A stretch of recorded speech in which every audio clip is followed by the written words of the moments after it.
If you're trying to think your way out of something, but you're continuing to feel it or suppress feeling it, that feeling is what's going to imprint on the waters of your body. We're 99% water molecularly, so we're water-based beings, and there's some unique properties to that water that we're comprised of. Water will not imprint what she's thinking. Water will imprint what she's feeling. How can we train and use these imprints?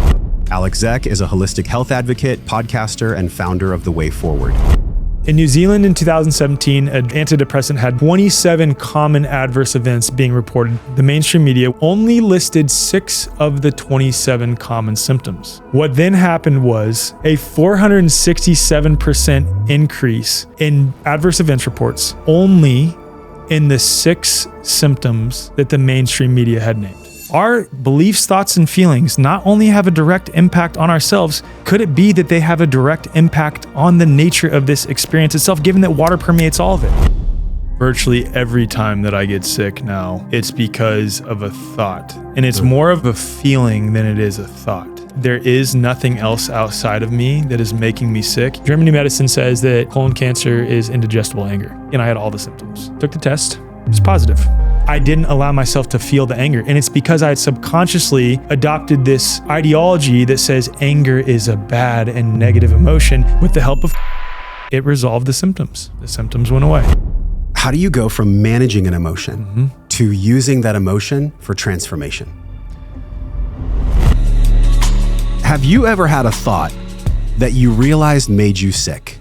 I would say virtually every time that I get sick now, it's because of a thought. And it's more of a I would say more of a feeling than it is a thought. I would say that the thought obviously precedes or is accompanied by the feeling, but it's in periods of perpetual stress or periods of heightened self-devaluation or periods of feeling lots of shame and guilt is when I get sick.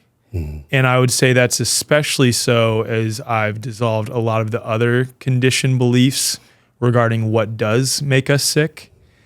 And we'll get into that later on.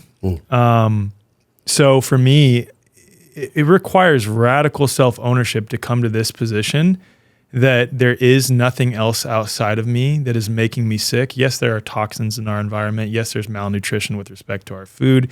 Yes, there's non-native EMFs and things like this. And I will not sit here and say that those don't play a role with respect to health. They absolutely do. Yeah.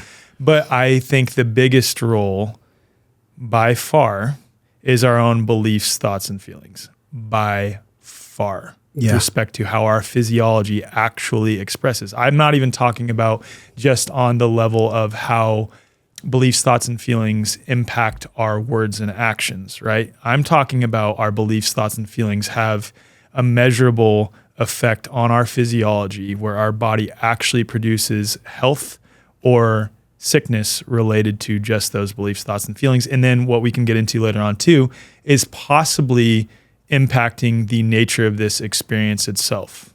That sounds juicy. And it also sounds realistic and scientific because I remember a time when I was probably 15 through 25 and I had the worst self-talk you could ever imagine.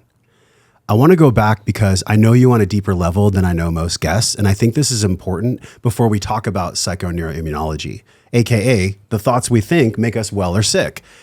You shared with me personally that your relationship with your dad and your relationship with your mom has been arduous at times. And maybe in many ways it still is. I think that's part of your learning curve from what I feel from you as a soul on planet Earth so that people can start to grok the science that we're going to talk about today. Can you go into the personal of what were some of your own really dogmatic, deleterious beliefs from, let's say, adolescence, teenagehood, young adulthood that you've been able to let go of, yet what was the clarity that they were informing you that you were not when you were holding on to them in the past? I would say the biggest one, man, is unworthiness and just inherent shame regarding who I am, just based on how I was raised. I know you and I have talked that we had a similar upbringing with respect to our moms in many ways. Your mom was bipolar? Or? My mom was on multiple psychotropic medications from the time that I was roughly 13 until 2016, where I would have been 23 or 24 years old, something like that. Yeah. and prior to that, definitely had some mental health related stuff going on. And then the relationship between my mom and my dad was very chaotic and tumultuous. And as a result of their traumatic relationship, my dad ended up going to rehab for a little bit when I was in middle school, and my mom went to see a psychiatrist who basically gave her a 15-minute survey and then proceeded to prescribe her multiple benzodiazepines and SSRIs over the course of nearly 10 years. And in her up moments, we were like, oh, good, the drugs are working. And in her down moments, which were becoming more and more frequent over the years, we were like, oh my gosh, the drugs aren't working. She needs to go back to see her psychiatrist because they know best, and they're just going to give her on a different benzo or SSRI. And my mom had the wherewithal in roughly 2015 to realize that the psych drugs were actually making her worse, but she didn't have any resources or any knowledge on understanding that you need to taper off of them instead of just cut cold turkey. Yeah. So she cut cold turkey. And then from there, intense akathisia where she's like violently shaking, feeling like her skin is burning, not sleeping for multiple nights in a row, sitting in her bathroom, just picking her skin consistently, hallucinating, saying that she's seeing demons throughout the house, me holding her thinking that she's her 13-year-old self again, crying out and thinking that I'm her dad. Like some pretty dark stuff, man, like some dark shit. Like, yeah.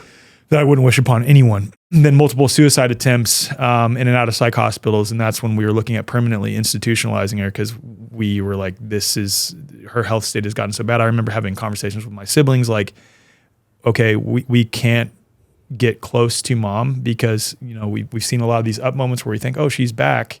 And then they're getting less and less and the down moments are getting more frequent and getting worse and worse. We just can't have a relationship with her. Literally these conversations in March, April 2016, like looking at permanently institutionalizing my mom. And by chance, she was seeing a therapist in one of her up moments who was reading a book that had just come out called A Mind of Your Own by Dr. Kelly Brogan. And my mom made an appointment to see Kelly because at the time Kelly still had her license, had a practice in New York. I was graduating from college in New York.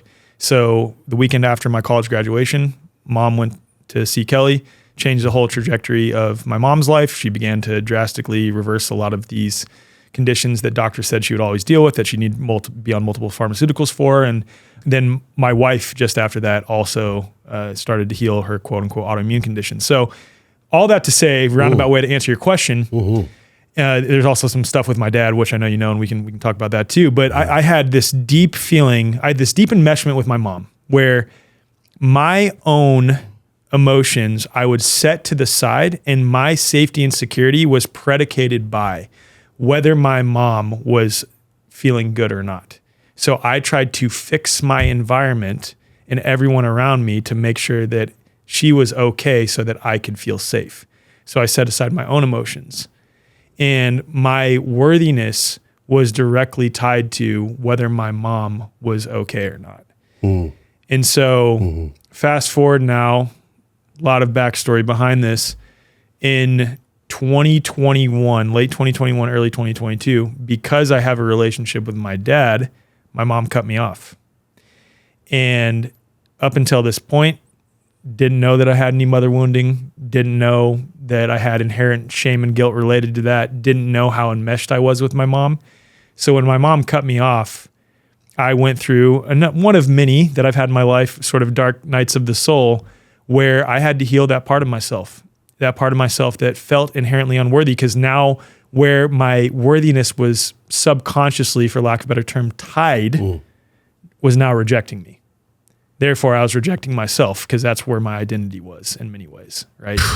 So all the wounding came up and I had to just sit and be with it. And a lot of people have asked me, like, what work have you done to heal it? And I've done so many different things. I've done family constellations. I've done EMDR. I've done EFT, emotional freedom technique. I've done childhood, like reparenting meditation techniques where you go back and be the parent that you needed at that time with your younger self. I've done so many different things. And what I can boil it down to that is the most effective or the simplest way to put it is you need to just feel.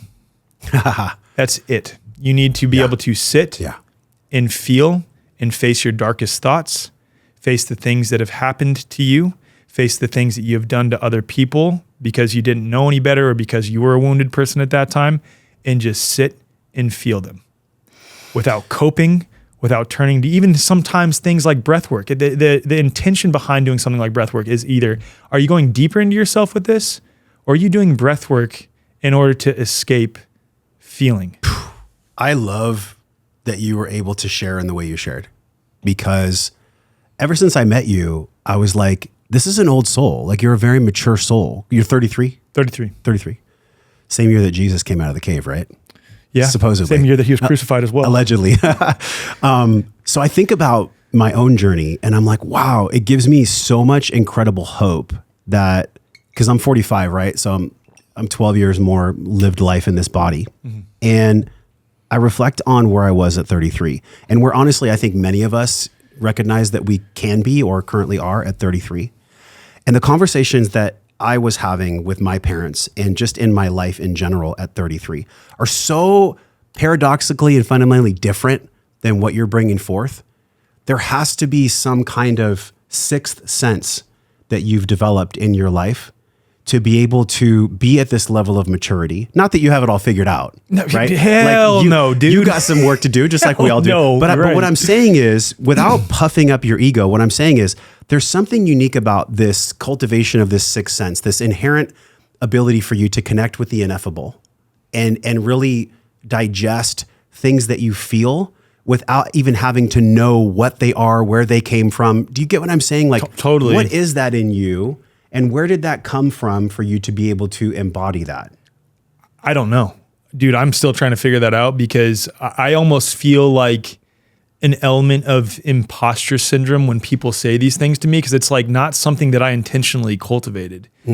I don't know if it's something that there's always a piece of me that was always kind of like this, or I don't know. I really don't know. To me, when you share that, you know what it brings up is Alan Watts' book, The Wisdom of Insecurity. And he shares that the insecurity is actually the guardian of the nobility of what you're speaking. If we didn't feel insecure at times, we would be full of shit. Right. Let's be real. Like, I think on the path of consciousness expansion or development of self, however you want to describe it, it's like we get to these places where we finally realize that we don't even know that we don't know certain things. Yep. And we've been forcing it and faking it as a coping strategy such that we could survive. Mm-hmm. And I feel that from you with, you know, what you shared about your mom. And I definitely have a shared understanding of that with you because I've been through that. Yet look what you've created. And look at this movement, right? The way forward. It's on the screen right now. The URL, there's some shots of his community if you're watching on Spotify and YouTube. And by the way, if you're not subscribed, like, what are you doing? You get to subscribe. The reason I'm saying that is because, gosh, there's so much when it comes to the beliefs that are installed, either in this lifetime or from 7 generations back. What can you realize now at 33 with this level of sixth sense that you have?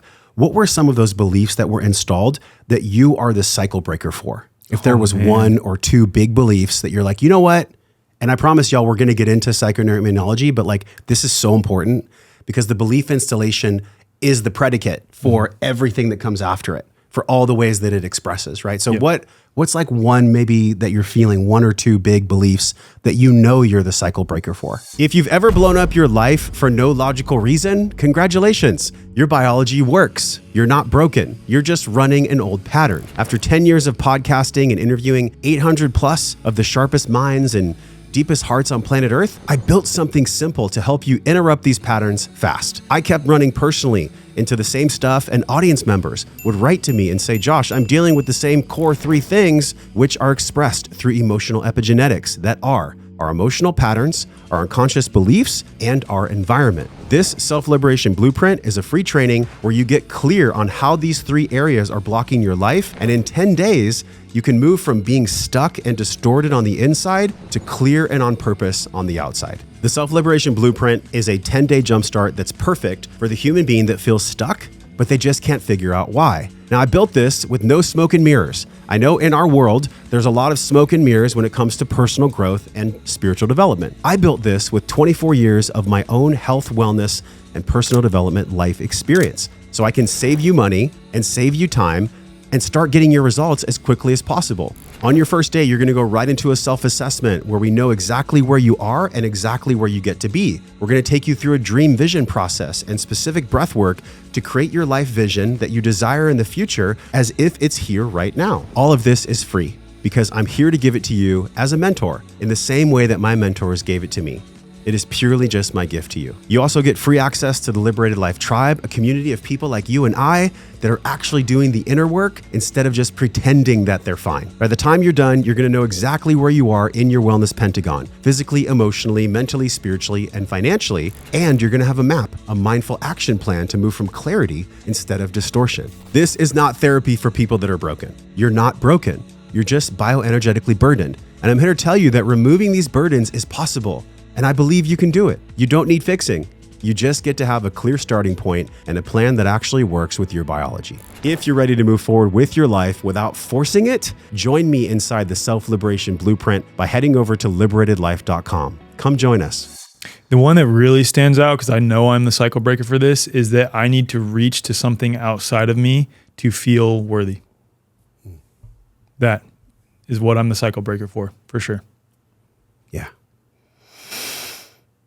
What a great gift to your kids. What a great gift to your kids that you're able to do that and embody that.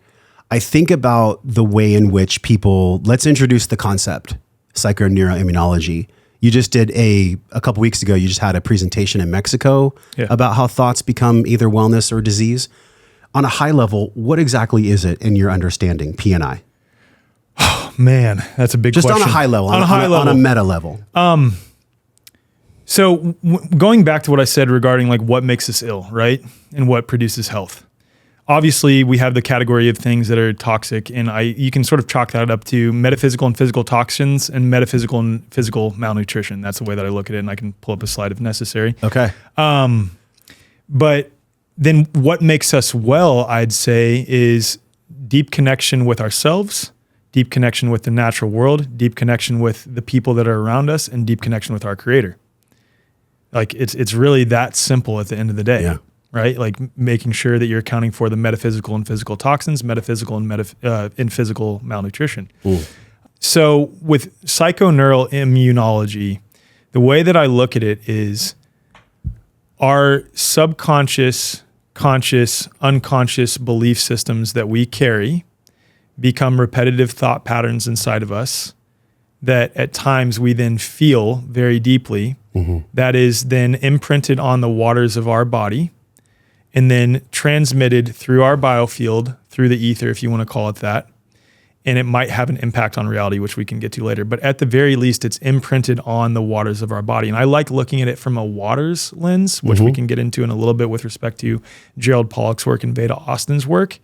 Again, we're 70% water by weight, 99% water molecularly. So we're water-based beings, and there's some unique properties to that water that we're comprised of. But there's a strong indication, both looking at various studies that have been done on the placebo effect, nocebo effect, mass psychogenic illness, mass social contagion, and the Maharishi effect on the positive side of things collectively, and then just psychosomatics, if you will, that what we repetitively give our thought energy to, which I define as thought and feeling when aligned, has a direct impact on not only our physiology, but again, possibly the nature of this experience itself. Share more when you said thought and feeling aligned. What is your understanding of that? So my understanding of that is when you have, whether they're like conscious thought patterns or subconscious beliefs, and you are expressing feeling that you actually feel in your body related to that thought perpetually on a consistent basis, like habitually, if you will. You know what's funny is I read recently the hard drives of the future will be water-based, which I thought was insane. I'm like, how does electricity move through that? But yet it does, because they're just molecular structures. So when you talked about the imprinting on the water, I so love this. And if y'all can get one thing from what Alec is sharing that I'm then going to ask you to expand, is this. If everything is an imprint of some kind, then what is the real difference of the human body as a soul-inhabited electrical system, AKA the neural system, right? What is the real difference between us and a computer? It's that a computer is something that doesn't have sentience. It's something that doesn't have soul. It hasn't been gifted to the earth by God as an inherent no thing and everything that comes from source in one point, expressed as Alex, expressed as Josh. That's what I think the difference is. But yet we still operate in many of the same ways, both with expression and constraint that computers do. We're essentially a computer system, but we're a soul in there as well. What's the relationship between water and our electrical system and our soul that's navigating it and guiding it? Dude, I love this question. And this is the way that I look at it. I'm going to try to articulate this as best as I possibly can. So I feel like the waters of our body are in a dance with our soul imprinting on it and all the other things in our environment that are printing on it, including, I would say, as a separate category from our true unique soul expression that is directly linked, inextricably linked to the creator of all things, our conditioned beliefs, thoughts, feelings, words, and actions. So we're in this intricate dance with what is primarily imprinting on the waters of your body and expressing through your field. And it's going to change on a day-to-day basis. Right. But that's the way that I kind of look at it. I hope that answers your question. It totally does. Okay, then what would be the next layer of understanding when we look at water, the imprint, and the human biofield? Explain to people that have never heard of the human biofield before. Can I explain fourth phase water first? Yeah, let's go for it. This is, I think, one of the most important things to consider because it contextualizes. And Alec, for y'all that are here, we have this amazing visual on the screen, and we'll have a few more. Yep. So make sure y'all are subscribed to YouTube for this. So Dr. Gerald Pollack has expanded upon the work of Dr. Gilbert Ling. And what Gerald Pollack has demonstrated consistently in his lab over the last few decades is that water, when it's exposed to a hydrophilic surface, which means a water-loving surface, will form this gel-like structure that is referred to as the fourth phase of water. And it's because it's not fully liquid, it's not fully solid, it's like this in-between state, which Dr. Pollack has said is sort of like H3O2 rather than H2O. H3O2. H3O2. So it has one extra hydrogen molecule, one extra oxygen molecule between all the bonds in the water. And what's interesting about this type of water is that water is typically around neutral in its electrical charge. But when water is exposed to a hydrophilic surface, it will form an area of negative charge. When I say negative charge, for the people who are listening or watching, think of potential energy. It'll form an area of negative charge next to that hydrophilic surface. And then it'll push out any impurities, solutes, toxins, positively charged particles to the perimeter. When you have negative charge next to positive charge, you have this. You have a battery. And what Dr. Pollack has done in his lab is show that if you shine infrared light on this exclusion zone water, that area of negative charge that is then pushing out anything that is positively charged, forming this battery, it expands the exclusion zone, meaning it expands the ability for it to hold potential energy, this type of water. Right? The red light specifically. Infrared light. Yep. Okay. And they've also shown that if you hook up an electrode to the area of positive charge and the area of negative charge, you can power small LEDs and light bulbs. They've shown this repeatedly in his lab. It's really incredible. They've also shown that if you shine UV light on this area of negative charge, it basically supercharges the area of negative charge. So it excites a lot of the quote unquote electrons, just generating, like supercharging that area of negative charge, let's say. So why is this relevant to us? Hydrophilic surfaces, meaning water-loving surfaces, are ubiquitous in the human body. There's a reason that when we cut ourselves or when we're moving about, we're not sloshing around, but we're 70% water by weight, 99% water molecularly. It's because we are comprised of these hydrophilic surfaces, and what Dr. Pollack has demonstrated in his lab consistently, if what he's demonstrating has any indication or relevance to the human body, which I would argue that it does, is that this is the water that we are comprised of. So this sort of recontextualizes, and I'll get to the psychoneuroimmunology piece of it, how when we put our bare feet on the earth, we receive negative charge from the earth. What fourth phase water has demonstrated is that negative charge is potential energy for the body, and our body is likely comprised of this fourth phase water. So when we receive when we put our bare feet on the earth, we receive additional negative charge from the earth. When we spend time in the sun, we're receiving infrared light, especially early in the morning and late at night. And then in the middle of the day, we're receiving UV light, which supercharges that area of negative charge. Dr. Pollack has also shown that things like glyphosate molecules, things like Wi-Fi routers deplete or break down that area of negative charge. And again, negative charge, think of as potential energy. Is it because they're hitting the hydrophilic surface, or is it something else? I don't know for sure, Yeah. but it does basically break down that area of negative charge. Got it. So it's again, a diminished capacity thing. Yep.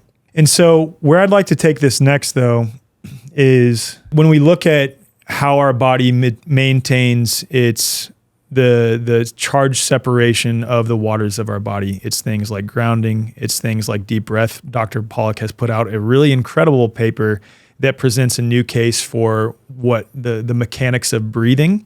It's a peer-reviewed paper that he put out about 1.5 years, 2 years ago, where he talks about how nitrogen molecules are actually smaller than oxygen molecules. And given the membranes inside our lungs, modern scientists still can't figure out why, given that nitrogen is roughly 70% in our air, and oxygen is only like 28% or something like that. Why aren't we taking in nitrogen into our lungs and our body, like bringing in nitrogen, if it's simply related to these membranes pulling in the particles of a certain size? Because nitrogen molecules are smaller than oxygen molecules. So why are we not pulling in nitrogen molecules, but we're pulling in oxygen molecules? And Dr. Pollack presents the case that it's actually because our lungs are cleaving off an electron because oxygen is a better electron donor than nitrogen.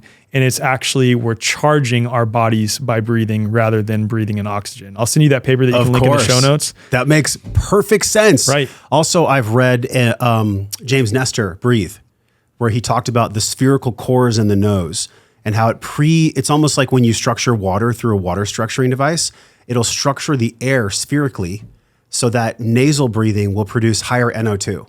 Believe it. More nitric oxide, which is why we always breathe through our nose in every practice I've ever built in our community, because mouth breathing is something that people do all day long when they're stressed. Yep. When they're not charging, essentially. Totally. Is what I heard you say. And it recontextualizes why we feel so good when we're out in a natural environment breathing deeply, because there's an abundance of negative charge in that environment. Okay. Versus, Go ahead. How are we going to connect this to thought? Because there's probably an entire podcast about water we could do. Yeah. So take us from this place where now we understand the water. Well, we understand what you've presented about the water. Yeah. Which is probably the tip of the tip. It is the tip of the tip. But now let's get into how water applies to beliefs, thoughts, and feelings. Yes, because many of us don't understand that if the water inside of us is at war with itself, or the water inside of us is depleted of charge, then we're essentially just waiting to die on a atomic level. Right. On a water level, we're just living, but we're not actually alive. So I set that frame to contextualize how the physical things in our environment have a direct impact on the water of our bodies. And now I would like to set the frame on how the metaphysical things in our environment likely have a direct impact on the waters of our body, namely our beliefs, thoughts, and feelings, the relationships that we have with other people, and possibly their belief, thoughts, and feelings impacting us as well. I believe it. So there's a lady named Veda Austin who's basically taken the work of Dr. Masaru Emoto and expanded upon it. So Dr. Masaru Emoto did a lot of interesting experiments using a light microscope, showing that when you would say very demeaning things, negative things to water repeatedly, it would the crystallography, meaning the frozen imagery of that water, would be in a state of discord. Yeah. Versus if you would say very positive, loving things to that water, it would be in a state of ease, of coherence, right?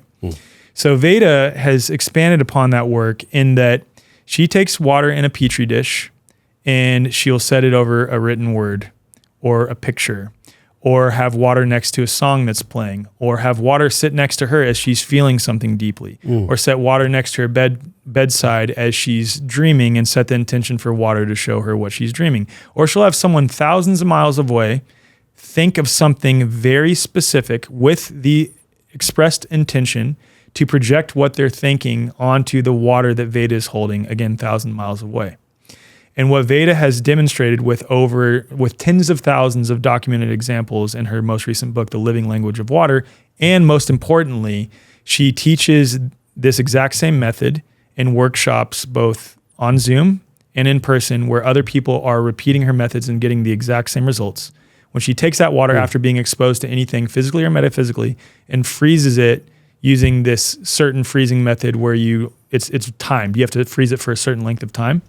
What she finds is that water will reflect back its own interpretation of what it was just exposed to.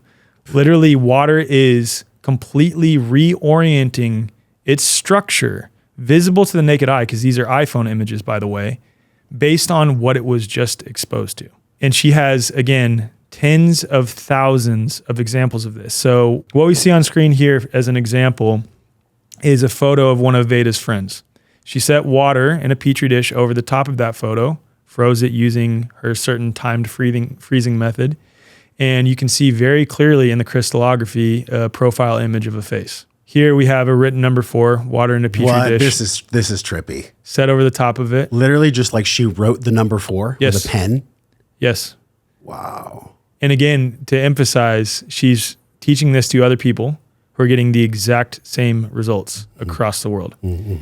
To the point that she has documented what she calls hydroglyphs, which is where if she sees the same symbol repeatedly, let's say she writes the word gratitude in English or in Spanish or in Mandarin, or it's a picture that represents gratitude, or it's a song that represents gratitude, or she herself is feeling incredibly grateful, and then she freezes that water, it will always have a 6-pointed leaf inside of it. And she's documented, I think, just under 40, I could be incorrect on that, of these hydroglyphs, which is literally water reflecting, for lack of a better term, its own language, its own symbol-based language related to things, right? And here's where it gets really interesting though. When Veda tries to say something to water, but she is feeling something different than what she is intending, water will not imprint what she's thinking. Water will imprint what she's feeling. So when it comes to, for me, like emotional healing and things like this idea that we can just think our way out of something, just form new neural pathways by thinking our way out of it. I'm not saying that there isn't some cases where that might be effective, but if this gives us any indication, given that we're comprised of water, I'd like the audience to really think about these things that I'm saying and this imagery here, sure, given that we're comprised of water, and what I said about fourth phase water earlier, is that if you're trying to think your way out of something, but you're continuing to feel it or suppress feeling it, that feeling is what's going to imprint on the waters of your body. And you're going to continue dealing with that thing. You have to get into your body to feel. You have to. There's so much here. And the part that I love about this is that I'd heard you talk about it, and also some of our friends, but I had never seen it before. This is the first, I'm gonna put it on the screen again, y'all. I've never seen it quite like this. To me, this would represent some type of a simulated or holographic reality, because it means that we're all inherently dancing in the same cosmic soup, if you will. And so if all of us are in the soup, then how I feel in my body when you come into the studio, how you feel in your body when you come into the studio, when we're here on this podcast, can be felt even if the words that are spoken are different. 100%. We all know this. Yeah. Have you ever heard somebody say perfect stuff and you're like, yeah, something's not like, I still don't feel, yeah, right. It's a body thing. Yep. Women are phenomenal. My wife is like an oracle. Dude, most women are, especially if they're like attuned to themselves. Yes. So it's no surprise that Veda, a woman, is finding out about the true essence of water. So then it begs this question. If the majority of our thoughts are essentially negative, then the water that we're creating and is being imprinted, that we're actually sharing on an atomic level, especially like within 6 feet of us. I really love the fact that Zach Bush talks about the redox system, right? Our ability to see, our ability to feel within 6 feet. Then what are we really talking about here? We're talking about the healing is in the core of our body, because the body is the afferent, efferent messages. The messages coming back to the brain are double of that which the brain sends to the body. We know this on a scientific level. There's twice as many messages coming back to the brain from the body as there is coming from the brain down to the body. So really the question here is, yeah, it's great to drink healthy water. It's great to know all these things with water, but the practicality around this is, I think, what people are really starting to feel from you. It's not just about thinking. No. It's about learning how to feel. It's learning how to feel. And all of Veda's work is just taking us there. Yep. That's what it seems like. It is.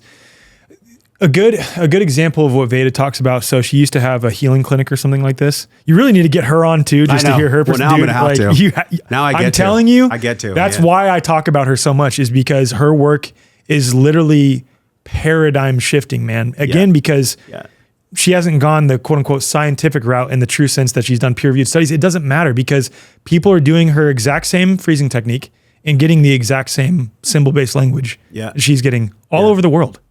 All over the world, dude. It has major implications for the nature of us and the nature of reality itself. Because think about it. If water permeates us, water permeates all of biology, water permeates the entire nature of this experience. If what she's saying has any relevance to that, which I would argue it very well does, especially going into the nocebo effect, placebo effect, I think you see now how it relates, right? Then our beliefs, thoughts, and feelings not only have a direct impact on ourselves, could it be that they have a direct impact on the nature of this experience itself, given that water permeates all of it? When we collectively focus on something, whether wittingly or unwittingly, with this crazy political landscape that we're in, are we actually perpetuating that thing? I don't know. Just by the very fact of looking at it and talking about it and putting energy into it. Correct. Without the awareness of, okay, I notice that's going on, because I'm not saying to spiritually bypass and completely turn away from the world. That's not healthy. Yeah.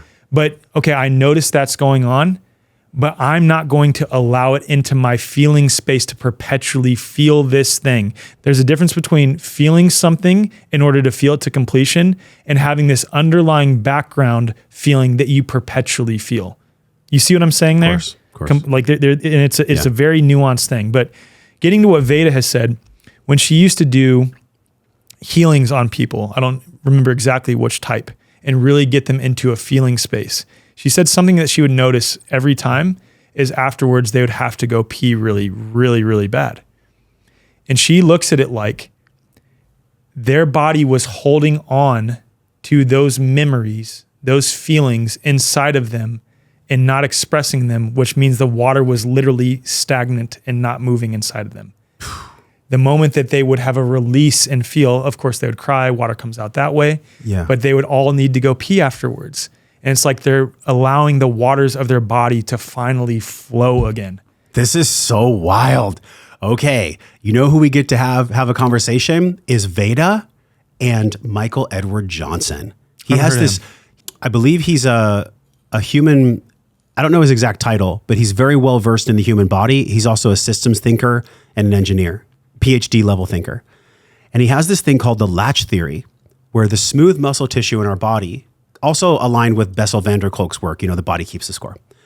And so obviously the smooth muscle, and he says that the lace in our body, the lacing system, which is inherently the fascial system, right? The fascial slings. His theory is that the body keeps the score, and he's actually able to measure it through what he calls vasocomputation, which I think is really profound. But none of this work of vasocomputation or hooks, he essentially says there's certain breathing practices and certain palpation of the tissue with a guided experience that allows someone to have an off-gassing of trauma, to have an off-gassing. And we know trauma is just energy in motion that's been stuck.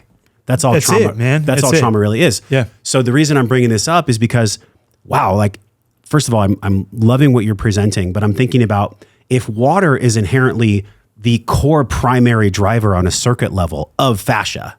Fascia doesn't exist without water. 100%. Right? Like that's the electricity that drives the fascia. Then probably what's happening is through Michael Edward Johnson's understanding of vasocomputation, he's looking at it from that lens. But below his lens is essentially Veda's work. It's the understanding that water is the keeper of the charge and the memory, but it's being inherently expressed through what he calls vasocomputation, the relationship between the smooth muscle tissue and the fascial system. To me, this is wild. I'm curious what curiosity comes up for you, dude, here, because it seems like they're doing the same thing, which is getting us to feel. Yeah, getting us to like, that's the main thing. And like, that is so much easier said than done, especially in this day and age where everyone purports to have like, oh, this is the way that you're supposed to feel. And like, again, I've done a lot of those things and there are some amazing things out there, but everyone has to pick what's best for them, whatever is getting you into your body to feel. And some people don't even know what that means. Like I feel so disconnected from myself. Yeah. I do a lot of individual like health coaching. And the thing that comes up for a lot of people these days is that they don't even know what it means to be in their body. They're like, I think I'm pretty disconnected to my body. I don't even know what feeling is like because there's so many things to disassociate us and distract us today from this direct experience in the now. We're so caught up in our past, so caught up in what's going on tomorrow. We don't know how to be here right now. Yeah. We struggle with that tremendously. And like, it can be as simple as having a consistent practice of what I've come to call the check-in routine, which is where you just sit in your chair with your feet on the ground, feeling your feet firmly on the ground, feeling the texture of the pants that you're wearing.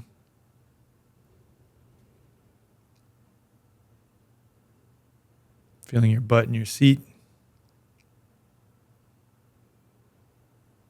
Feeling the texture of the shirt that's on your body. Feeling where you feel any tension in your body. Not trying to change anything about it, just noticing where you feel tension. Breathing into it. And open your eyes. Look to your left. Slowly scan from left to right. Taking in everything in your immediate environment. If something grabs your attention, just look at it for a little bit longer. Scan a little bit more. Keep scanning. Scan to your right.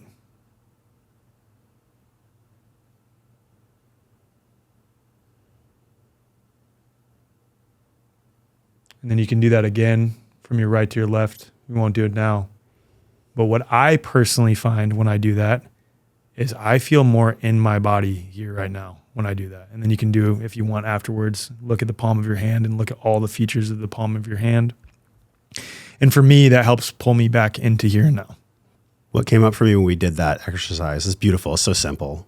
The truth is always simple. Dude. Always. The truth is never complicated. That's why I always say, if you can't explain what you believe and who you stand for and what you're doing in a few sentences, it's probably not figured out yet inside of you. It's like the truth is really simple, because essentially why I believe I'm here on earth is to learn how to feel my feelings and articulate honesty and to help others do the same. It's very simple. It's very fucking hard. Because my next question for you is this. The reason why I believe many human beings, myself included at times, some of us to the degree that we have consciousness and awareness, that degree is going to be higher of what I'm about to present. It's because our body is this, talking about water, our body is this repository, like a living library, if you will. And this living library has held every imprint beyond our lifetime. So if we are the amalgamation of not just our genetic expression, but also the beliefs, thoughts, feelings, and actions that we hold and that we either understand or comprehend or not, are also inherently informing this massive living library, such that everything when we're silent comes up to be held. Everything when we're silent comes up to be felt. And when we're silent, like that small yet powerful practice you just showed us, I believe, I'm curious what you believe, the reason why we don't go there is because the egoic mind feels like it's going to die, feels like it's under threat, feels like it should be scanning, feels like it should be going back to a coping mechanism because the silence or the stillness is too fear. It brings up too much fear. What's your sense of that? I don't even have anything to add to that. I would 100% agree. Like I did a 15-day water fast, and days 10 through 12 were the most emotional by far.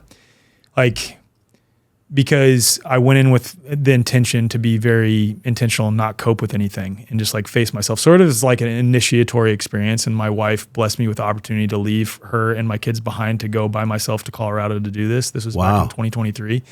In days 10 through 12, given that I couldn't cope with food, given that I would not cope with any toxic coping mechanism, I would not even turn to my phone to quote unquote do work. All those things that I knew at some level that were lingering in the background that I was scared to think about, that I was scared to feel, because I felt like if I entertained those things, it would mean something about who I truly am, or it would mean something about, just something related to that. I had to sit and feel. That's it. Again, did I do some EFT? Did I do some EMDR, things like this in the past? Yeah. Did I do some EFT during this experience? Yeah, I did.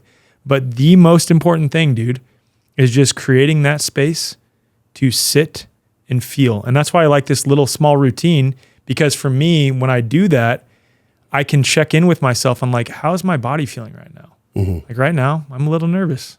Like I'm getting pretty vulnerable on this podcast. I'm talking about something that I don't typically talk about that much, but it allows you to really check in with yourself on what you're feeling. And if you do it in an environment where you're by yourself, emotions come up and you can face them and feel them. You said the word vulnerable, which it's interesting. I've been back and forth on this word. Like when I hear the word vulnerable, I think of someone who is open to threat or open to some type of an attack. And from an etymological perspective, I'm like, okay, what word could I use? And the only two words that come up is just open-hearted. I'm like, playfully pushing back on you, right? Yeah. Or authentic. Yeah. Authentic, open-hearted. Because this word has been co-opted, Alec. I don't get the sense that you used it in this way, but no, I feel like the personal self-help industrial complex has used this word of like, it's time to be vulnerable. Hey, y'all, I'm going to be vulnerable. It's like, if you have to tell me that you're about to be vulnerable, you're probably not being vulnerable. 100%. Right? Like it's a pre-frame for your own guise, if you will. So my question is like, and I don't know the answer to this, but I know that everyone with us is looking for this answer. And I don't know if it's answerable, honestly. And the question is, how can I live life by holding a world of having an open heart and still hold the other world of knowing that I'm strong and that I'm not broken? And no matter what comes to me in this world, I will always fall back to this world, and I can hold both of these worlds with the same type of loving presence and awareness that I know I'm capable of. So a smaller question would be, how do you hold the two worlds of being open-hearted and strong at the same time? Man, I think open-hearted is strength. Like if you're using open-hearted in the context of what I had meant by vulnerability, which that's interesting to consider. Like never thought about it that way, because vulnerable in that sense does mean like, oh, I'm open to an attack or something like that. That's really interesting. And I'm not saying I'm right or wrong. No, I've been it's playing interesting. around with the etymology of things. That's really interesting. I got to consider that a little more. Is that I think that literally is what strength is. Like, obviously you don't want to be, as we're men here speaking, I don't want to be the man that is so emotional, right? That it's they're like just swimming in water. No, I don't want to be that. But it's also interesting that I have 2 water signs in my chart. And like, if we lend any credence to astrology, like my wife would say I'm a very emotional guy. But I think that Same. Yeah. I think that, again, there's a difference between being emotional and driven by emotion purely to where it overrides like being able to do something consistently. Cause like, I don't feel like it today. My emotions are telling me that I don't want to wake up at 4:50 to work out. Yeah. No, like there's a thing about a man that needs consistency. The man is supposed to be like the sun, rise and fall, rise and fall, rise and fall. The woman is like the woman is like the moon. The moon has so many different phases. It's all over the place. And that's how women are with their hormonal cycles. And that's normal for women. Men are supposed to be more consistent. So like I'm speaking from the context of a man, right? But I know for me, so many men today are split really. We either have the men who are so in the quote unquote healing space that they're just like way too into their emotions that they've feminized themselves. Yes. But then on the flip side of that, we have a lot of the like David Goggins-esque, like toughen the F up, like where it disconnects you from feeling. Yeah. So I think the balanced approach for me is that like, I know I'm BSing myself if I like am going to work out and I'm avoiding feeling, right? And this is where you have to have the awareness for yourself. And am I imperfect at that? No, I'm not. But everyone has to cultivate their own inner awareness to check in with themselves, do things like that check-in routine that I just shared, where you can really sit and be honest with yourself. And it's like, there are some times where I need to sit and feel something that I know that I've been avoiding feeling, even doing the more David Goggins-esque stuff to avoid feeling. And there are some times where I'm like, nope, I'm swimming in this emotion too much, which oftentimes means I'm really not allowing myself to sit and feel it to completion. Ah, that's so good. Because like, I don't think we have to force ourselves to feel love, to feel bliss, to feel coherent. It's that is the natural byproduct of feeling the other quote unquote negative emotions to their completion. You naturally feel that way. Like I can only speak to my own direct experience when, again, going back to my water fast, because it was so pivotal in my life, dude. After days 10 and 12, which were awful in the best way, but awful, dude. Just everything that I had done to someone else, everything that had been done to me as a child, my mom rejecting me very recently at that time, like all of it coming back up and me just having to sit there and be with it. Yeah. Day 13, I am not kidding you when I say, was absolute bliss, doing nothing. I mean, I was in Colorado, there's mountains and like the landscape around me, but doing nothing other than just sitting there being, not breathing a certain way, just being. I was like, damn. I texted one of my friends who's done a lot of fasts because he had told me before, you will fall in love with the feeling of emptiness. And like, you don't know what that means until you know what it means, until you like do it. And it wasn't just empty of food.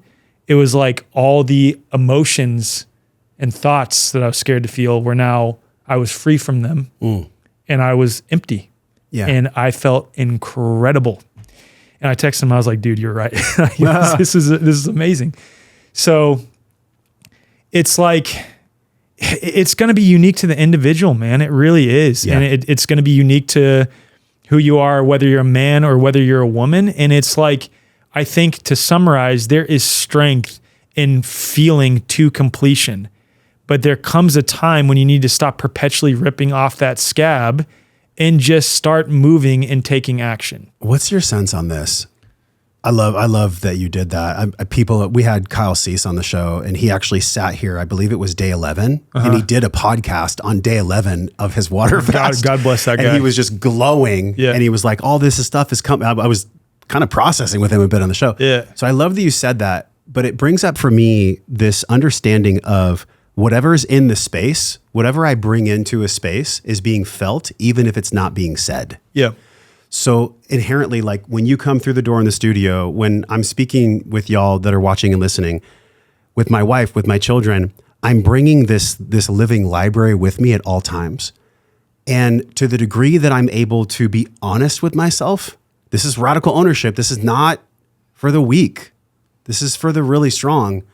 To the degree I can be honest with the library that I'm bringing, and you could talk about a reference frame of Veda's work or Pollock's work, whatever, or even Edward Johnson's work, we tend to put these mental constructs on energetic and spiritual energy, energetic and spiritual things. It's like in AA where it's been said that you can't heal a spiritual malady with the mind. Yeah. And I'm not like a huge fan of AA. My question for you is this, like, we manage our emotions. We have these coping strategies with all the science that you've already shared and that background. How do you personally, how do you go from managing an emotion to using that emotion for transformation? Man. Because there's a core difference between the management and the coping of an emotion versus learning from it and using that learning to transform.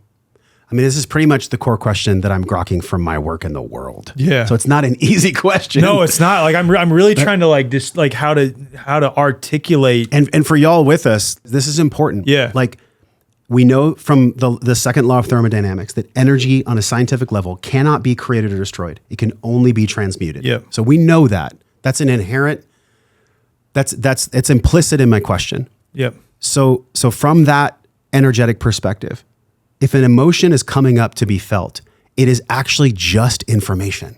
Yes. If we strip away everything else, it's just information that I'm deciphering. Yep. And that information can either be so scary that we cope it and try to manage it, or we can learn from that information. I would say this is what comes up for me with that question. So in the moment, you have to take it moment by moment. You can only feel, right? Like the key is to get into your body to feel however that works for you. Again, Josh, I know has a lot of resources for that. The check-in routine that I just used, there's so many other ways to get into your body to feel, even like going to do somatic release therapy, things like that. Even things like deep fascial massage techniques help you get deeper into your body. Those are amazing. Yeah. So I think if it's working in hindsight, if that same trigger or of something of that same nature related to that emotion that you've typically felt comes back up again, and it has less of an impact on you emotionally. Yeah. Because that shows that you're actually working that thing off to where it's no longer affecting you. Like those same thoughts that I entertained in 2023 that scared the shit out of me, dude. I can think about now and be like, I'm good. Like I can almost laugh about some of them, dude. I'm sure you've heard of German New Medicine. Dr. Melissa Sell says, you have healed something and you've gotten off a track in German New Medicine, the specific thing, once you can think about it and laugh. Once you can literally laugh related to it. Yeah. That's it, man. That's so good. So I think like it's more of a hindsight thing. Like you can check in with yourself like, okay, next time a triggering thing happens, like, did I handle this better? And when I say handle, I'm not meaning like manage the emotions. Like, did I navigate this experience better by like, are all the indications pointing towards like, oh, this is still deeply triggering for me? That means that I'm still not feeling the emotion related to it. That means I'm still not dissecting the thought related to it. Like whether that's Byron Katie's How to Do the Work, even EFT tapping is kind of that same ilk, right? Sure. Or if it's just like the feeling related to it, if you're having success in actually feeling those emotions and transmuting them, if you're able to have ease the next time those things happen. See, what you're bringing up is so, I'm like gripping my fist right now for y'all that are watching. It's so profound what you're bringing up. Did that make sense? It made perfect sense. Okay. Because it only works though if we do it in community. That's the only place that it works. You were gifted this beautiful time in Colorado, right? But in order for you to get there, you had to be in communication and in community with your wife. Yep. She's the one that gifted you that time because of the responsibilities. So shout out to your wife, right? Big shout out to Kylie. And shout out to all of our friends and community that witness us going through either emotional coping or emotional transformation. Yep. Because, and this is my next question, you have this event, it's on the screen right now. There's some shots of it. It's called Confluence. And I haven't been yet, but I'm going this year. And in Confluence, you bring together like some really bright minds, bright hearts, and you have all these people come together in community. It's like a 2-day event or 3-day event. 3.5 days. 3.5 days. It's here in Texas. What city is it? It's in Bandera, just outside of San Antonio on a regenerative farm.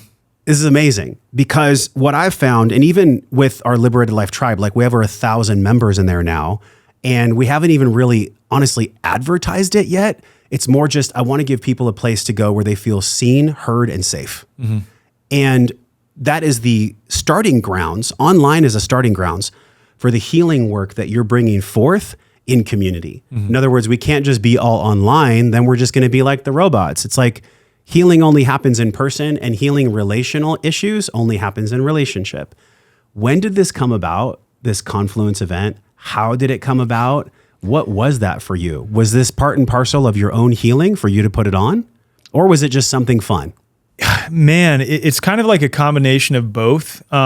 It's been my mission since 2021 that in order to actually cause real change in the world, the health and freedom community has to get off of focusing perpetually in these online forums and actually start building real relationships in a decentralized way in the real world. And that's why we have, our platform, thewayforward.com, which allows you to find like-minded people near you, practitioners, farms, schools, and we just added restaurants as a category too. So it's allowing you to find your local community. And it's not that we are dictatorial saying like, this is how you should build it. It's that you find all the relationships. Our platform is just a tool to help you do that. And you build in a decentralized fashion, your own local community based on that. And we have people finding each other, whether they're in Australia or in Chicago or in the tri-state area in the Northeast or in Southern California. In England, we have people finding their people and their community all over the world, which is incredible. So cool. And I'm sure you're familiar with this. A recent meta-analysis, I think it actually came out in 2012. I might be incorrect on that. But a meta-analysis looking at over 300,000 people, I believed, primarily looking in the blue zone areas. Yes, the blue zones. Mm-hmm. Yep. Found that the strongest predictor for health and longevity was community. Yeah, which makes a lot of sense to me. I remember that study. We're going to put that on the screen right now for y'all too, because I mentioned this in the Self-Liberation Blueprint, this exact study you're talking about. And I may be inaccurate on some of the numbers. You're very I'm pretty accurate. sure it was 300,000 people. I don't have any reference. You're fully accurate. But I know that it said community was the strongest predictor of health and longevity. I remember this. You're spot on, because it's the centenarians, the people that live, in the 5 blue zones. And I think I'm going to get it here. So it's Icaria, Greece, Sardinia, Italy, Alta Loma, California, Okinawa, Japan, and then one more. There's one more place that I'm forgetting. But there's these 5 places where people live the longest. And you know what the other one was that's so amazing? It's that they all had a through line of believing in a higher power.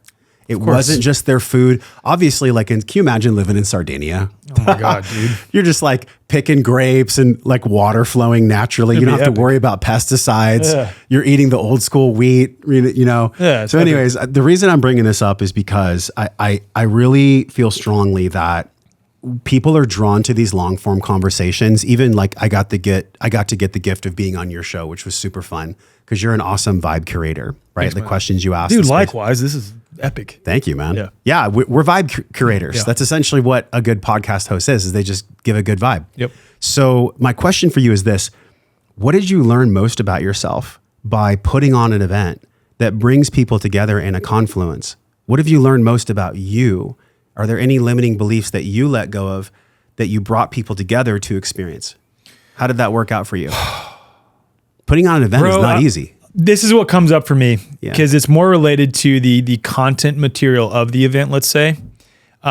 This was huge for me, man. It's changed my whole trajectory with public speaking and appearances on things. Do I still get nervous? Yes, but less and less. And again, that's an indication that you're actually healing whatever that trigger is, right? I went on the high wire yesterday, bro. And it wasn't oh, come on to showcase your thing. It was, hey, I'm going to challenge you. It was a roundtable discussion. I'm going to challenge you on your perspective. Yeah. And so it wasn't an argument, but it got fairly passionate, let's say, between me and Dell and then some of the other people that were on there, which was great. And I did great. But so at Confluence, this last one that we did, and I want to get into the actual event and why I did it because I never fully answered that question. I invited some people that some of the primary people I invited I've looked up to forever, along my healing journey. I mean, again, Veda Austin, Dr. Edith Ubuntu Chan, who's my mentor, Tom Barnett, who is the best speaker in the world that I know of on natural law, Eileen McCusick, Dr. Gerald Pollack, Diane Hennessy Powell from the telepathy tapes. And so me as the organizer of the event, 750 people there at the event, 4.5 days that time, I speak at the end of the event. And I start getting this, this sort of unworthiness creeping back in, this feeling of imposter syndrome, where I'm I just had some of the best people that I know of in the world on some of these topics speak. Who the fuck am I to follow them? What am I going to say? How am I going to deliver a message that is worthwhile at all to any of these people? And all those thoughts started creeping back in. I was feeling really nervous, especially because I'm running the event. I don't have time to really sit and focus on my presentation. I put something together, but I'm I haven't had time to go over it really. Bro, I kid you not. I was just sharing this with Mark Gober and a few people at lunch the other day. And I actually said it on stage because it changed my whole demeanor. Anyway, so right before I was getting on stage for my talk, the room is packed. I'm nervous as shit. Again, because of all those reasons I just listed. And I typically pray before my talks and I'll say, God, help me be this, help me be that, help me do this, help me say the right thing, whatever. This time a prayer came to me. right before I got on stage, dude, and it changed everything. And it was probably one of the best talks I've ever given to this date. God, help me be me. That was the prayer. God, help me be me. And everything changed in that moment. Went on stage and absolutely crushed my talk. And it's like, that has been my prayer. Anytime I feel like I don't feel myself, you know, is God help me be me. I think that like for people that are in our position, so to speak, I know I've struggled with this sometimes where I feel a pull of like, oh, I should say this or do it that way because the audience and like what they need to hear, blah, blah, blah. And like, is that useful to some context? Yeah. Absolutely. Yeah. But dude, people listen to this show because they like you. People listen to my show at the end of the day because they like, not just like, they like and feel you. Yeah. They feel what is coming from you that is different than what the words that you're saying are. That's what they feel in your best moments, let's say. And I guarantee if you reflect on your best podcasts or your best speeches, that's what it was. I know that's what it is for me, that they feel the essence of me coming through, whether they even realize it or not. So the more that we can be ourselves, the better. So like, that's what I learned from this last confluence. And then there's a lot of other details that might not be relevant, like related to running an event. Sure. It's not easy. A massive product, like massive. It's a multi-stage event. So yeah.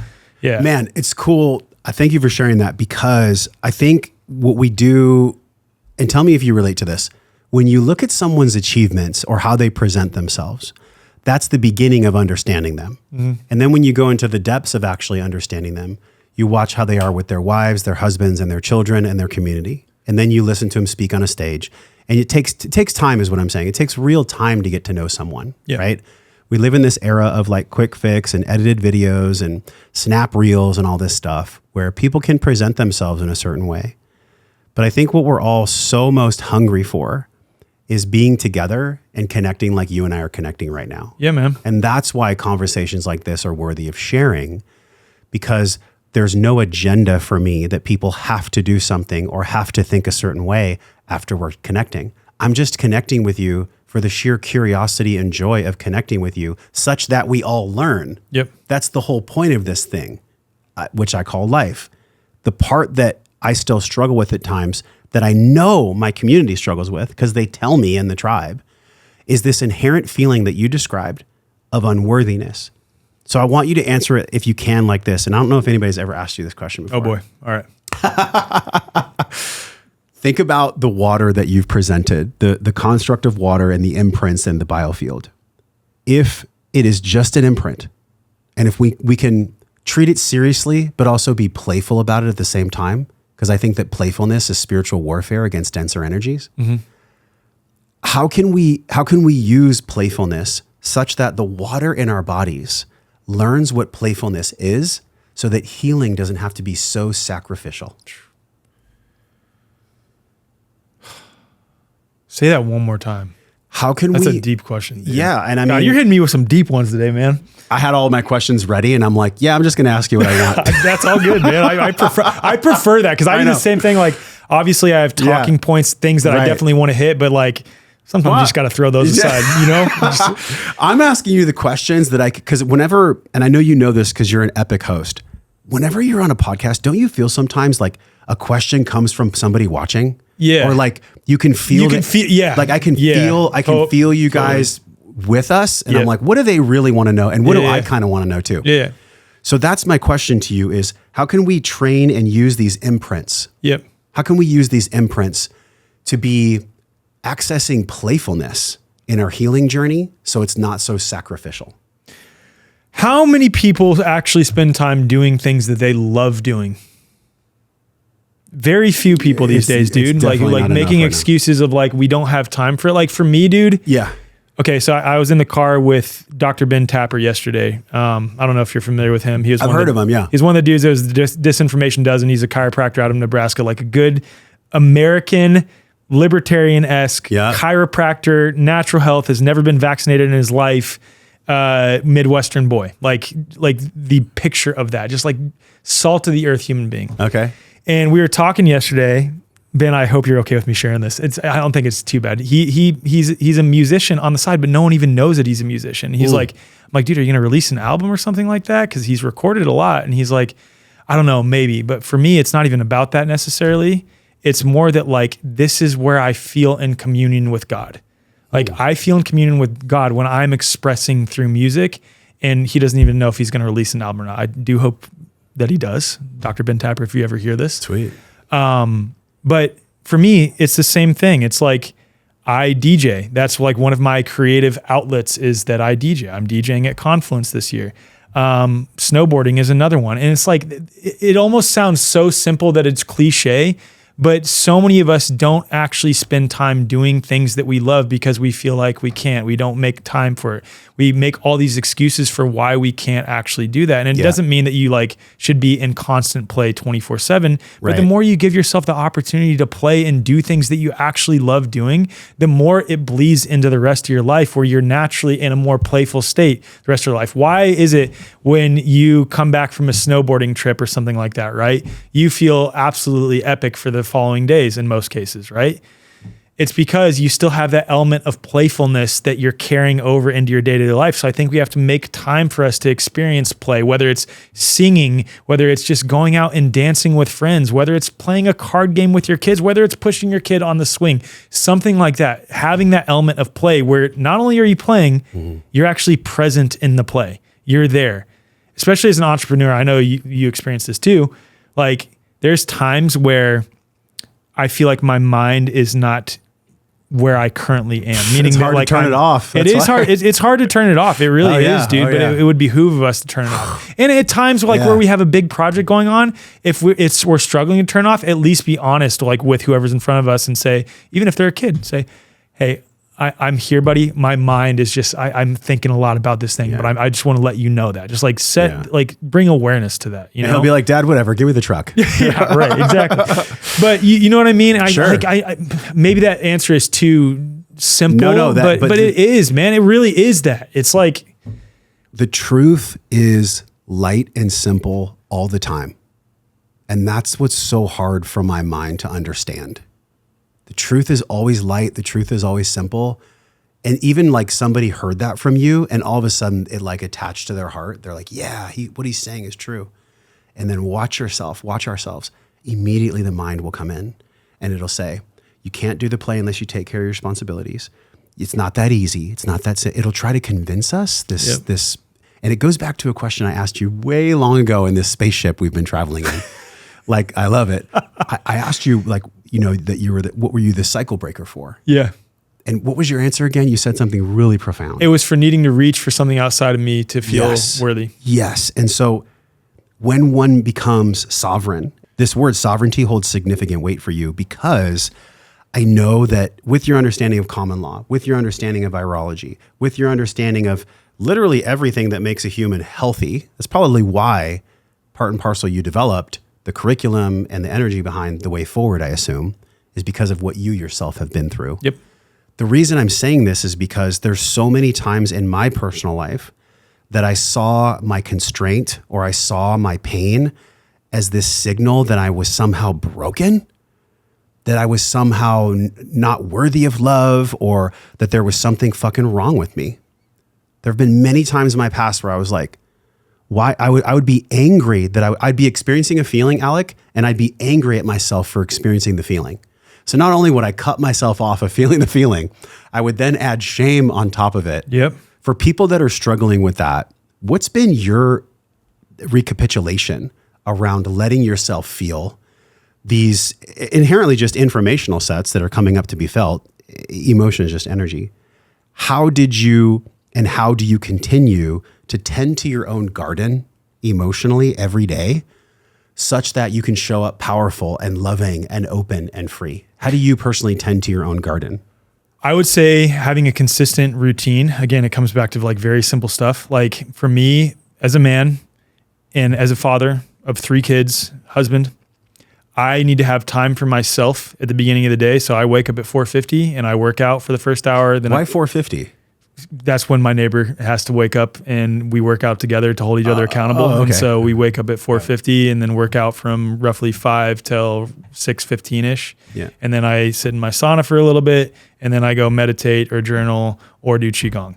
That's typically my morning routine. Your cup is full by the time your day starts. Yep. My cup is full, man. And that's the point, is like, you have to fill in your own cup, and you have to do the daily, consistent, like very little things. The best, in my opinion, the best college football coach is Nick Saban. And the reason Nick Saban is the best college football coach is because he pays attention to the little things, and he forces his team to pay attention to the little things consistently. And just like you said, the truth is simple, and it's like these small daily habits that if we actually practice them consistently, we create the space in the container where when emotional things occur, we are able to navigate them much easier. And that's why I bring up the fourth phase water piece as the context and come back and sort of speak on it from a water lens, is that like, if you want to maintain the potential energy of the waters of your body, you do the intentional daily habits as best you can. You're not going to be perfect, like putting your bare feet on the earth. It's not just some woo-woo thing. It has real measurable effects on your body. Getting time in nature, moving your body consistently, praying, meditating. These things set the container where when emotional things come up, when you're consistently doing those other things, you can move the waters of your body, because your waters of your body have the potential energy necessary to navigate those things. Yeah. When you were talking, I was thinking of a well. A well that's dry has no resource, right? None. If our water is dry, or if our water is decayed and it's not, I'd love to learn more about fourth phase if we have time. Yeah. Because I think that this water piece is a really beautiful scientific lens to look at emotionality, to look at energy transfer. It's also a beautiful allegory. Like like thinking of it as water flowing, being in flow, you know? Well, you said there's 2 signs in your chart that are water. What are they? Okay, so I'm a Cancer for my sun, and then my rising is Pisces. Okay. Well, on the mic flag right here is the triangle, which is water. That's the symbology of water. Yep. It has been my greatest pursuit, yet my biggest challenge in life, to be in touch with my anima. Right? My anima, for those of y'all that haven't watched our solo episodes, Carl Jung said that we as men have an anima, which is our inherent female experience, or our feminine nature. And then we have an animus, which is the masculine side of us. And women have it too, by the way. It's the same thing in all human beings. But I put that in my logo because I'm like, what am I actually dealing with? What am I actually dealing with that I know everybody else is dealing with too? It's this inherent disassociation from parts of ourself. You've said you've done parts work in the past from a water lens, because I love asking you these questions from a water lens, because it's such a specialty of yours, and there's so much for me to learn there. That's all I think about. And honestly, for all of us to learn this lens of water, if we are not resourced, AKA our well is dry, our water is not coherent, then it really cuts our capacity. Can you explain how it cuts down our capacity if the water inside of us is not resourced? Our capacity to love, our capacity to serve, our capacity to be our authentic self is not possible unless that water is resourced and coherent. How so? Yeah, let's again look at this from what Dr. Pollack has very clearly demonstrated in his lab, right? So when water, again, our body's comprised of hydrophilic surfaces, which just means water-loving surfaces. And again, we're 70% water by weight, 99% molecularly. Dr. Pollack has shown that this type of water exists next to hydrophilic surfaces where there's a charge separation, negative charge next to the surface itself, positive charge is pushed out, and that is literally a battery. He's powered small LEDs and light bulbs with it. He's done some pretty wild stuff in his lab showing that this is the case, right? And again, if we take the results that he's getting, we can't say with 100% conviction, because we can't literally peer into the human body when it's wholly intact, that applies to us. But again, hydrophilic surfaces, ubiquitous in our body, we're comprised largely of water. You can put 2 and 2 together. It's a very strong likelihood. So what he's demonstrated over and over again is that if you have glyphosate molecules next to that water, it's going to put it in a state of discord. That exclusion zone, that area of negative charge potential energy, will diminish. If you have Wi-Fi routers next to it, it'll diminish. There are plenty of other things that are like easy, low-hanging fruit that you talk about on your show that will diminish that exclusion zone. But what builds it is more negative charge. That's putting your bare feet on the earth. Breathing deeply, that facilitates, cleaving off the electrons, if you will, from the oxygen molecule. That facilitates more negative charge for your body. More potential energy, right? Getting time in the sun, more potential energy. Infrared light, first thing in the morning, late at night, UV during the day, more potential energy from your body. moving your body, that generates infrared heat. Of course, all the other benefits of working out, but like at least from the lens of water, that generates infrared heat. Infrared heat is what facilitates the growth of exclusion zones. So from that lens, it becomes pretty obvious that doing the low-hanging fruit, daily simple things consistently help facilitate good health, which then puts you in a state where you're much more capable of dealing with emotionally triggering situations when they arise. Yeah, I don't think because you're more resourced. You're more resourced. It's that yes. simple. I don't think, and I'd be interested to know for sure. I haven't actually looked into it, but I've said this a number of times, so I should probably look into it. But I just know intuitively that it's probably the case. I highly doubt the Hadza people of Africa, the Maasai tribe of Africa, the Kogi people of Colombia, or the Karo people of Peru even had a clue what chronic anxiety or chronic depression were. Like of course. That feels true for me. And the reason, it feels true for me. And I don't know that that's true for sure, but like, I'm like, dude, what do they have to be stressed out about? This is my thing. They are so deeply connected with nature. And it's crazy that like, God bless Gerald Pollack, his work is incredible. All it reaffirms for me is like, oh yeah, like connecting with the natural world is incredibly good for your health. Wow. Like, you know what I mean? It's just like a scientific lens into, oh, we're made of water. That's what happens to that type of water when infrared light hits it and UV light. And wow, okay, so maybe we should be around nature more where there's an abundance of things that produce negative charge. And it's like, it makes it easier to process these things when we are consistently doing those little things. It really is that simple. And it's easier said than done because we live in a world of distractions these days, dude. Like or distractions, and especially as men, and this is the shadow side of the healing space, where when we get too, like I know a couple guys, I'm not going to name names, that are too into like perpetually like I'm healing, that they don't do the consistent shit that men are designed to do. We're, again, supposed to be like the sun, rise and fall, rise and fall. We have to consistently show up even when we don't feel like it. There are two huge things that we get to unpack. Number one is, I believe, and I've talked about this in the blueprint, that being a person who's always healing can actually be an egoic veil that the human hides behind. 100%. I think the analogy I made in the program was like, it's almost like a placard. You know, you go to like Tony Robbins or something and people are wearing the name tags. It's like, hi, I'm Josh and I'm healing. Right. But it's like we hide behind that placard because that identity of us always having to be healing actually never allows us to ever be healed. Because the water that you're bringing forth, this concept of water that you're describing, which I love, this is why we have like structured water, like spring water in my studio. And epic. We don't ever drink tap water. I got switched on to this a long time ago from Paul Chek. I'm going on a tirade here, but it's fun. It's fun because what I'm sharing with you that I'd love to go deeper into is that if we're always healing, then there can't be that charge or that negative connection. Yeah, negative point. charge. Negative charge. Just think of it as potential energy. Of playfulness. Yep. Or of joy. Like, joy and playfulness, I believe, is electrical and spiritual warfare against dense, dark energies. You could call it demonic. You could say whatever you want. To put it. But think about what playfulness actually is. Playfulness brings us up the Hawkins scale. It allows us to be in present moment. We turn down the volume on the reticular activating system and the default mode network. We're literally not in hunting for danger and fear. Mm-hmm.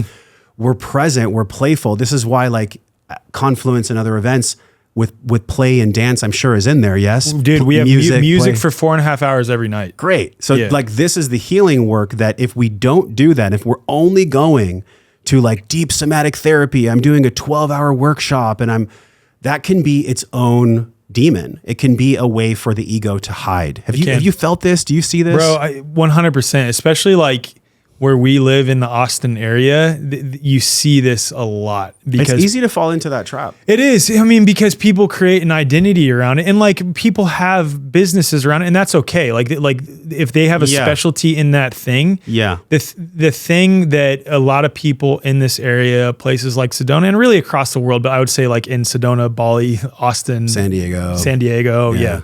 And a lot of those spaces is that people create an identity around healing, which ironically prevents them from completing the healing process on any given thing. Exactly. Yeah. I've been seeing this, and I fell into it in the past, by the way. I have too, bro. So like I absolutely I'm have. not immune. Like, yeah. you know, whether it was ayahuasca and going down to Costa Rica, I was like, I gotta heal. Yeah. And I would just get this worse life afterwards. My life sucked. The more I did my healing work, the more my life sucked. And that's why it comes back to me, like just this simple stuff. Like, I'm not saying that there is not a place for any of that stuff. I personally never sat with ayahuasca, and I'm open to it though. I'm not like opposed to it. Yeah. If the right time comes, I would be interested in possibly doing it. I've done some guided psilocybin ceremonies and things like this, and those definitely have their value. Do not get me wrong. Yeah. But again, going off to do something, are you integrating that back into your daily life? Because I would argue more important than those things is the little things that I just described in the little moments of how do you respond when your kids are screaming and things are, you know, financially awry? How do you respond in those moments? Mm-hmm. That's who you truly are spiritually, rather than being able to go to a kirtan and like dance and sing love and light. Like those have their place, don't get me wrong. Yeah. But you see what I'm saying? Like I do. that is a better measure, in my opinion, in this day and age of how spiritually attuned you are, how emotionally regulated you are, is how you respond in those moments. And what helps you respond better in those moments is creating more play in your life, not having a healing identity, doing the little daily things. Like I said, the Nick Saban-esque approach to holistic health, let's say. Mm-hmm. And the fifth one was creating the space for yourself. If you know, because the more you do these daily little things, the more you cultivate like an attunement with your body, in my opinion. Like for me, I do Qigong pretty consistently. I actually haven't as of late, really because I haven't felt the need to. Like that's simply the only reason. But what Qigong, the reason I like it so much, at least the version that I was taught, there's so many different types, is that you're pointing your inner awareness to different parts of your body and just breathing while becoming aware. So you have your Dantian, which is your primary energy center just below your belly button in Qigong. You're pointing your awareness there while you're breathing. And it cultivates this body awareness, at least for me, that I didn't have before, which as I did it consistently, it made it easier for me to just check in with myself and how I feel and like actually feel myself. So whatever works for you to create that space to feel and just do that consistently, I would say that is a better measure of where you are than like whether you've done enough ayahuasca and Sure. bufo and things like, and again, those have their place. I've done psilocybin guided ceremonies myself, but it's those daily little things that matter more to me. Yeah, so good, man. I feel like so many of us are chasing peak experiences because we get this catecholamine rush during the experience. Yeah. And then that lasts, you know, whether it's a medicine journey or not, it actually could be like snowboarding a huge mountain or surfing a big wave. Like everything has a paradox to it, because I've found in my life, one thing that has just become very apparent to me, and this is like why my podcast is so fun. I fucking love doing this. I love learning from people like you. I love learning about myself as I do it. And y'all feel this too. It's like, that's why we're here, is to learn how to love. Yeah. It's not easy. Like unconditional love for self, first and foremost, because I can't love that which I don't love within me, is the ultimate crucible here. There's no answer that's unequivocal. There's no like perfect template for this. But what I've been feeling lately, and one thing that just happened from a really great mentor that God brought into my life, her name's Kylie Ryan, and she's going to come on the show. And she did this experience with me, and no medicine, no crazy breath work, no like palpation or anything like that.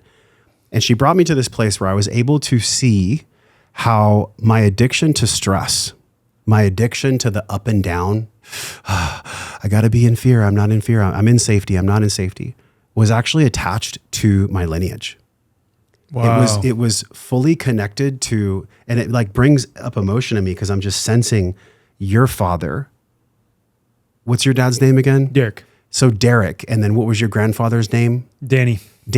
So Derek and Danny, and Josh and Dan and Gene, all these men that have literally come into situations with their own conditioning and their own understanding of what it means to be a man, that inherently came from, I never used to speak like this, but now I see it for what it is, a toxic form of patriarchy. Yeah. I think that both patriarchy and matriarchy can have healthy expressions. Of course. But there's a very toxic model of patriarchy that we've all learned from.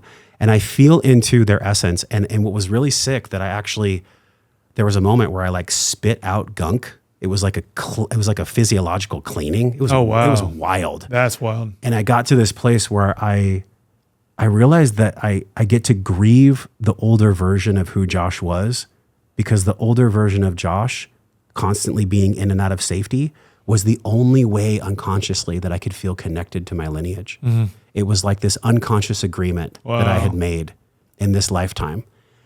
And when we cut the cords on that and said all contracts, covert or reality, are complete for all time, there was something inherently significant about it that I've never shared before in a podcast.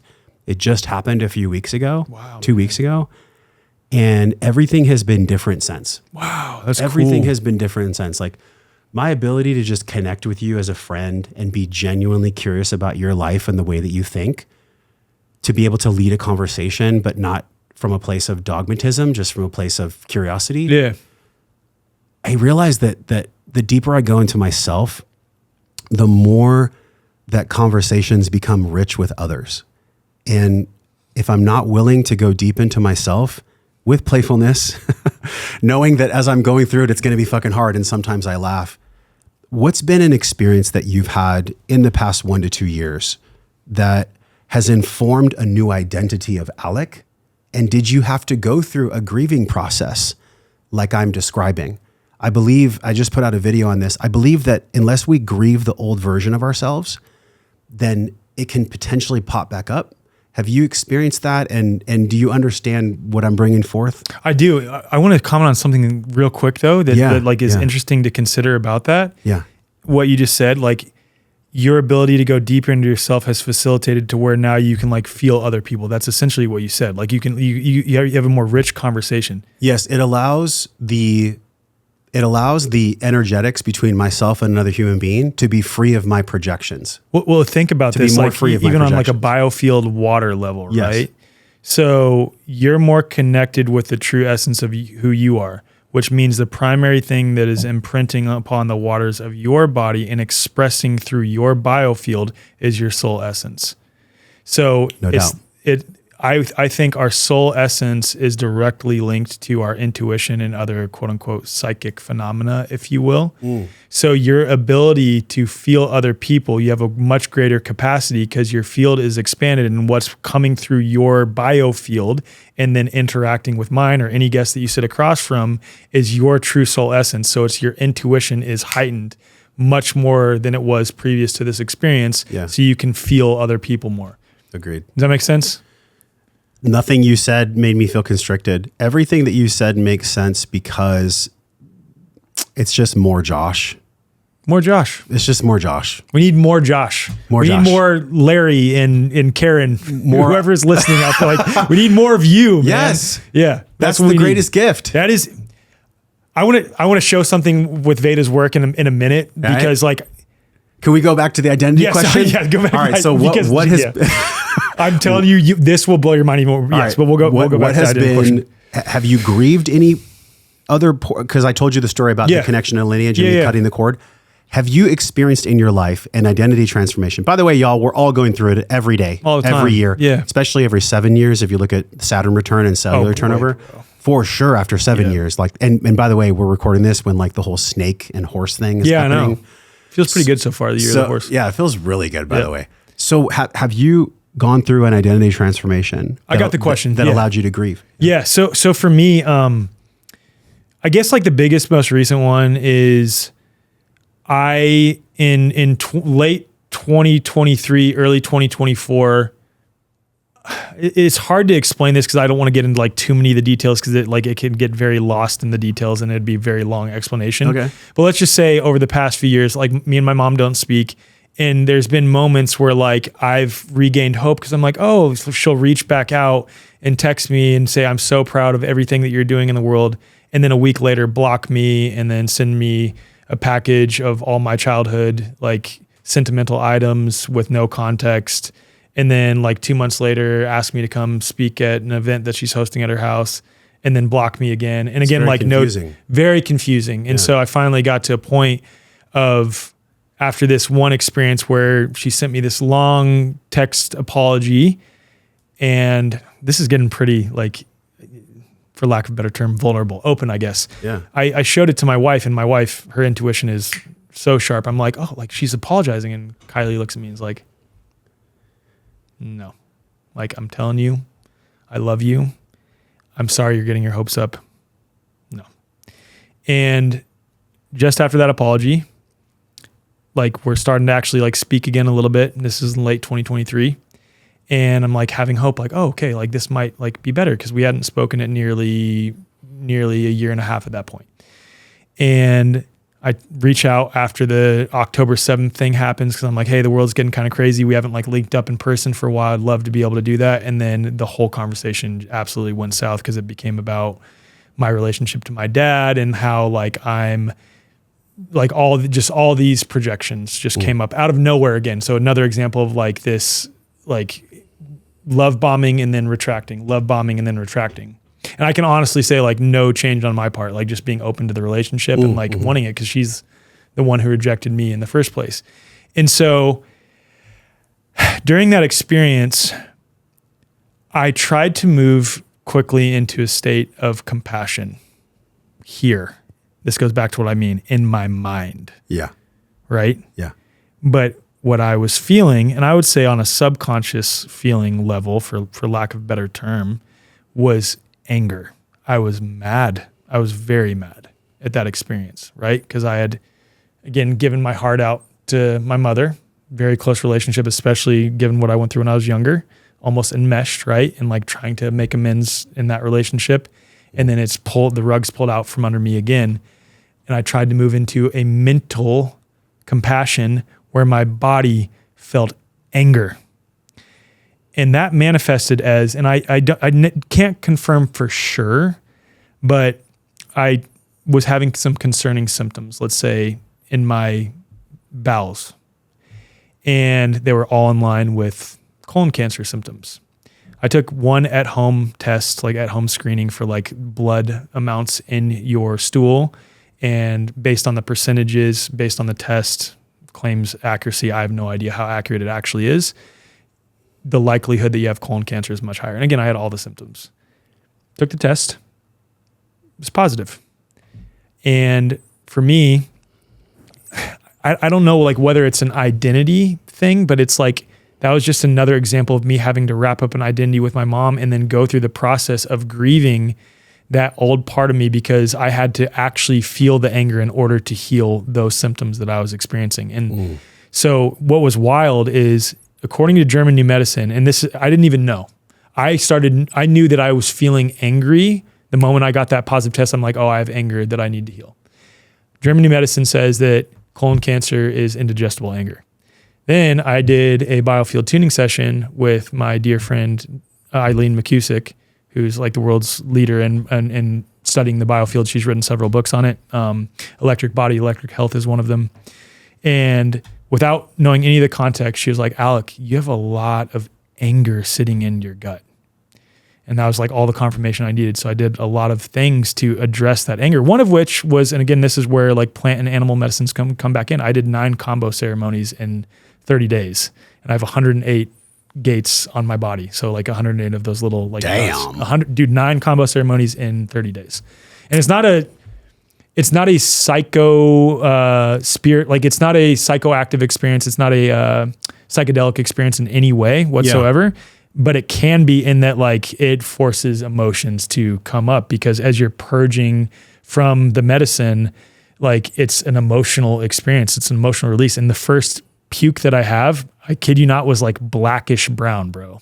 I kind of looked at that as like the energetic symbology of that, the waters, if you will, those stagnant waters in my guts coming out of me. So yeah.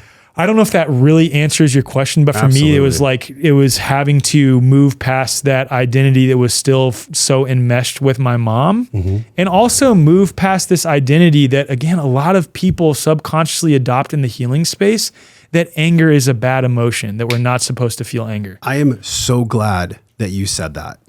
First of all, like much reverence for what you shared. And I can hold your two worlds of like the powerful man that's creating this movement and also the natural grieving and healing process that exists for a child that just wants his mom to love him. Yep. Like these parts of us live in us, whether we talk to them or not. And that's why parts work is so impactful for me, man. It's like, for someone out there who feels like they've been victimized, whether it's by a family member, the medical system, whatever it is, in order to move past that victimization, the ironic part is you need to fully feel yourself and entertain that I was a victim. You need to feel that. You need to feel it to completion. And that is what will allow you to move past the victimhood. That right there. And so for me, like I tried to intellectualize and come into like, oh, I have compassion for my mom because she has tendencies towards these extreme bipolar episodes very clearly that are on display here. And I don't mean that in a disparaging way. That is what is presented in my own direct experience. And I didn't allow myself to feel the anger. And it's because I had subconsciously adopted this ideology that says anger is a bad and negative emotion. Right. It's because in my past, I was a very angry kid because of how I was raised. We haven't gotten into stuff with my dad, nor is it necessary to, but my dad was very physically abusive, for lack of a better term, like really, like in some of the most extreme cases, punch me in my face type of thing. And so like for me, I, over the course of my years in college, would find quote unquote justifiable excuses to let out my anger because I didn't know how to deal with it. I wasn't taught emotional regulation or anything like that. Sure as hell not taught that when I went to West Point and was in a military environment. So one of my friends would get pushed at a bar and I would go up and beat that dude's ass. And I would project my anger violently onto other people.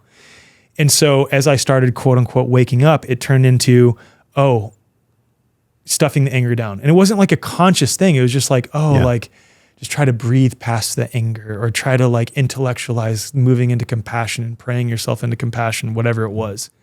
No, you have to fucking feel anger when it arises. Just don't project it onto other people. That's it. Yeah. And that's all it took is me just feeling that fucking anger that I needed to feel to move past that stupid ass belief that says anger is a bad emotion, or even that victimhood for a time is a bad thing to experience. Like perpetual victimhood, yeah, it's horrible for you. But in order to move past it, you need to feel like a fucking victim and feel that shit to completion.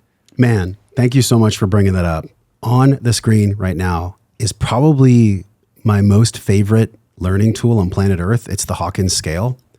And if you guys look at anger, you can see that it's more powerful than despair.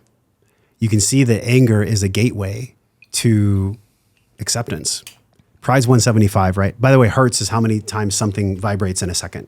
So Dr. Hawkins, one of his books is on the table now, a core tool in our blueprint. And I know you've gone deep into Hawkins' work as well. I think we've even chatted in the past of maybe letting go or a couple. It's actually on my presentation. That's okay, great. So anyways, the reason I'm bringing this up is because through your story that you just shared with us, and I can have reverence and compassion too, because children, we learn through modeling and example much more than we do through spoken word. Like I'm sure you have 3 children, right? Yeah. They watch how you treat your wife. Yes. They watch your way of being. It's so funny. I was in the room with Nova, my son, and he was having a moment. I'm like, hey, when you're in my room, you do what I say, right? That's the line. Last night we're in his room and he goes, when you're in my room, you do what I say.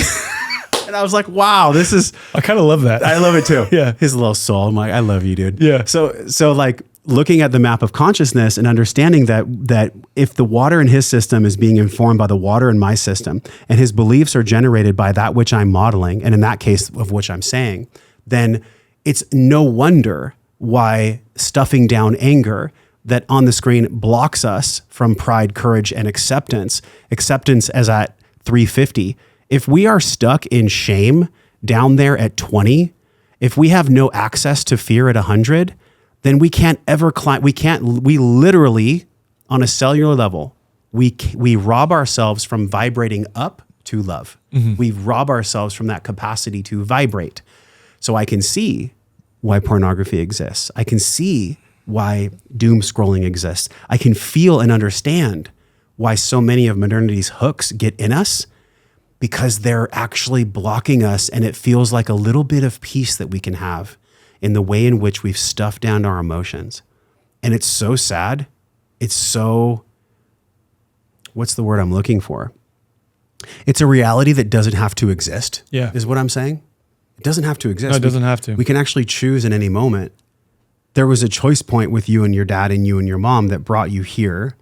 What made you choose courage and acceptance instead of being stuck in anger? What actually made you choose that? Was it the fact that you just wanted a different reality, or was it something else? I was sick, man. Like I was experiencing symptoms of illness related to it. And that's where, like, going back to whether it's, so German new medicine would say that it's a biological law inherent to the natural world, these symptoms that occur. And I've had plenty of other examples where German new medicine is highly accurate. I would take it a little bit more nuanced approach, and I am fully aware that I'm not an expert in German new medicine in any way. But knowing what I know based on studying it a little bit, having episodes, listening to other episodes, my longest podcast episode is 4 hours and 30 minutes with Dr. Melissa Sell. Come on. 4 hours and 30 minutes on German new medicine. But that, like, there is, in my experience, a direct link, whether you want to call it a biological law or just a subconscious belief pattern or an inability to feel, a suppression that you're experiencing, between those things and real physiological symptoms. Again, like, sure, maybe there's an indication that cancer has some physical causes. I'm not going to argue against that. But man, anyone who's done some true, like, holistic or natural health-oriented looks at cancer would agree that there is a strong emotional underpinning to it, and that there's an emotional piece present in every form of cancer that they've come across. Like, everyone that I know, whether it's someone like Paul Leendertz, who has what's called the Root Cause Institute, and he has sort of an approach where he takes essentially traditional Chinese medicine and the mapping of the organs related to specific emotions, and, like, has found in his own direct experience that there is a strong overlap between specific cancers for specific organs and specific emotions. Likewise, German new medicine has the same thing. All that to say that, like, going back to what we talked about at the beginning of this episode, for me, in my own direct experience, dude, having dissolved a lot of conditioned beliefs related to what does cause us to become ill, it's my own beliefs, thoughts, and feelings that are causing illness. And in this case, with my mom, what led to me wanting to change, as is often the case, even with, like, autoimmunity and stuff like this, dude. In most cases that I've come across, I think autoimmune conditions, quote unquote, I don't believe the body's attacking itself, by the way. I think autoimmune conditions arise because the person is disassociative and unable to truly feel in many ways, and, like, disconnected from themselves emotionally. Not exclusively. Mm-hmm. There are other causes, but that seems to be a recurring theme in people that have, quote unquote, autoimmune conditions. And that's a very broad claim. There's a lot more nuance to get into there. But the point that I'm getting at largely is that my beliefs, thoughts, and feelings are what determine my wellness or what determine my state of dis-ease. And in this case, that's what led to me wanting to change. It got to that point where my body is signaling to me that, hey, you're not feeling this shit, and we're going to send alarm bells to you that you need to feel this shit. And then once I, with the help of combo at that time, because that's what I needed and it was helpful, got into the feeling space of just feeling angry, it resolved the symptoms. The symptoms went away. It's so powerful because there's a tool for the timing of everyone on their journey, but the paradox is that somebody might hear you share about combo and they might sprint to go to combo. Yep. That's not what we're saying, not y'all. At all. Okay. Not at all. What we're saying is, like, it took you, there was a systems and a process that brought you to doing a plant medicine or an entheogen of any kind, right? Yep. It was very thoughtful is what I'm saying. Yep. And so none of us are broken. This is not therapy or medical advice for people that are broken. I do want to ask you about autoimmunity because I know that one of your strengths in the world is understanding virology at scale, right? And terrain theory and all these things. Yeah. Which we'll definitely do another podcast about that once I'm more educated. Yeah. Because I really wanted to understand this question, which actually is fully connected to psychoneuroimmunology, which is the core of what we're exploring today.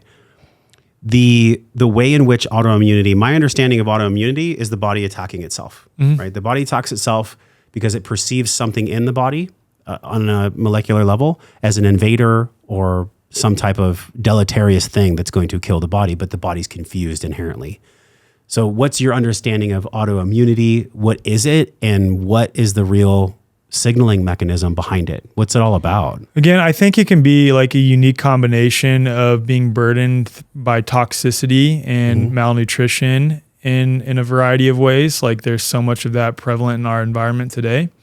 And I think the biggest factor though is that someone is disassociative, whether they had like an incredibly traumatic childhood experience that had them like sort of, for lack of a better term, like disconnect from their body. Leave their body. Yeah. Yep. And their body is then inflamed and calling them back into their body. Cause like, I'm sure you've had some injuries in your life, never more present than when you're injured. Or like when you do a cold plunge, the reason that you can get so present doing a cold plunge is because it is painful. It is uncomfortable. Oh yeah. Right? Yeah. So I look at it as the body is sending alarm bells that like, hey, you've disconnected for far too long now. So we're going to have this pain here. So you have to connect back with your body. But then, and I would like to get into some examples of the nocebo effect.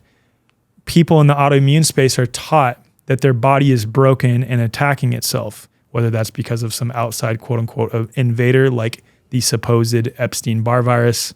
Again, we'll have to get into virology later, but you have an interesting take on this. Well, I mean, he essentially believes that viruses don't exist. well, the thing, it's so. That's a whole nother pod. It is a whole. We'll have to do it though, dude, because we'll do it. Because that statement alone, I'll just give it a very, very, very brief aside. Okay. That statement alone, without proper context, will of course lead someone who's never heard it to be like, "What the hell? How could you possibly say that?" Yeah. But as I demonstrated on Dale Bigtree show yesterday, the High Wire, when you have the adequate context behind it, you're sort of left to wrestle with. And you even have that book. I recommend that you read it. It's on your shelf down there. Yeah. Can You Catch a Cold? Read that book. For anyone listening or watching this, just look up the book, Can You Catch a Cold? Or you can listen to my episode with Daniel Roitis on his book, Can You Catch a Cold? Just go look at that, and it will mostly sufficiently explain where I'm coming from with this. But I'd like to just share as an example, because we're talking about autoimmunity, the adopting the belief that your body is broken and that your body is attacking itself. I just want you to really think about that belief with the context of what we've been talking about today regarding your beliefs, thoughts, and feelings having a direct impact on the waters of your body. And I'm going to give you some real world examples of that. So I'm going to bring up some examples of what's called the nocebo effect. So I'm sure many of you are familiar with the placebo effect, which is where someone has a positive expectation related to an inert substance that they're taking, and their body actually produces measurable results related to the substance they thought they were taking, when in reality it was just an inert substance. This is like the sugar pill. Yep. Yeah. There's like an inversion of that, for lack of a better term, called the nocebo effect, where you take a substance that is fundamentally inert and you have a negative expectation related to it, and your body actually produces negative effects related to that. What is belief? Because you're not actually taking the substance. So in one example, this study was called Mucosal Wound Healing is Impaired by Examination Stress, and it was published, I believe, in Psychosomatic Medicine in 1998. Oral wounds were given to students during both exam week and vacation. During exams, wounds healed 40% slower, and levels of interleukin-1, a key immune and healing molecule, dropped by 2/3. This study shows how mental stress and belief in pressure or threat can actively impair the immune system, delay recovery. That's a low-hanging fruit, easy one, but some of these get pretty interesting. So this one, hormonal effects of placebo and nocebo in pain anticipation. Participants were told to expect either pain relief, placebo, or increased pain, nocebo, from a saline injection. So one group was told to expect pain relief, another group was told to expect pain. Those expecting more pain experienced a measurable cortisol spike and higher pain rating despite receiving nothing harmful. This expectation of pain caused a stress hormone response, essentially manufacturing the harm from belief alone. This one is pretty wild as well. In a controlled study, 40 asthmatics inhaled what they were told was an allergen or irritant. In reality, it was harmless nebulized saline. Nearly half of the asthmatics developed measurable airway constriction, and 12 had full asthma attacks, which were all reversed when they were told they were receiving a medicine which was again just nebulized saline. None of the controls reacted, belief alone triggered and then relieved the attacks. Point that I'm getting at is there are countless examples that we can go on, that we can talk about. Dr. Joe Dispenza, Greg Braden, Bruce Lipton, so many other people talk about this ad nauseum. But what this indicates, and pairing it with what we talked about with water earlier, is that your belief systems quite literally have a measurable effect. And your body will, in some cases, produce biochemistry related to that belief, which is like, really think about the implications of that. It's wild. And then where it gets even more wild is when we talk about what's called mass psychogenic illness and mass social contagion. Again, going back to the context, at least the way that I look at it, you could look at it as like a unified field that we live in, the ether, the quantum field, if you want to call it that. I look at it through ether myself, and then also understanding that, okay, water permeates me, water permeates all of biology, water permeates nearly all facets of reality. And if water will change its physical orientation based on the thought and feeling it was just exposed to, is it possible that an individual or collective of people can actually produce measurable effects in reality by consistently focusing on a thing? So we're going to get into some examples of that because it's pretty wild. So I want to share this one. This one is insane. So in New Zealand in 2017, a drug antidepressant had just gone off patent, which means a bunch of companies were able to make their own generic version of it. This one specific generic version, Effexor, started causing a lot of adverse events in New Zealand. And there are 27 common adverse events being reported to New Zealand's adverse events reporting system. For whatever reason, the mainstream media, when they decided to run a story on this generic antidepressant, only listed 6 of the 27 common symptoms. Don't know why, probably just for the length of the story, they just wanted to share some of the symptoms that people would expect to see. What then happened was there was a 370%, I think initially, let me see, a 467% increase in adverse events reports only in the 6 symptoms that the mainstream media had named. Wild. And then there are other examples like this one. So I don't know how to say that in Portuguese, but it's strawberries and sugar. There is essentially this show in Portugal that like a good chunk of the country tuned into, 42% national viewing share. So a lot of people watch this show, and it's called Strawberries and Sugar. So this show had an episode where a deadly virus spread through a school. And what happened was a bunch of schools, 14 schools, had a quote unquote outbreak just afterwards where people were experiencing symptoms that were displayed in the show that 42% of the country had just watched before. Meaning people en masse across Portugal in 14 different schools that had to shut down were experiencing measurable effects because they, I guess you could say, subconsciously watched that show that everyone tuned into and emotionally took on the information that was being shared in that show and then displayed real physiological symptoms related to that across schools across Portugal. This is not surprising. No, it's not. It's really not. Yeah. But I think we don't think about the implications of that, like on any of these things, man. Yeah. This is why, and we touched on it a little bit. So what's interesting to me is that if you even look at the word television, vision, a vision is being told and people are taking in that vision. So it's no surprise that if 42% of a nation is watching a show, then that's going to ripple out into their beliefs, thoughts, feelings, and actions, which creates reality. So for me, it's like, not just be careful where you put your attention. It's because there can be a paradox here. Like even with the Epstein files, it's not that I want to ignore them existing. I think what we all really need is just to have someone, I don't know who it's going to be, someone at the highest level of power in the world. I don't know who it's going to be. Somebody bigger than Trump, right? And what gets to occur is for them to say, hey, we're really sorry. And we're going to do everything we can to make this right. Mm-hmm. That's what gets to happen.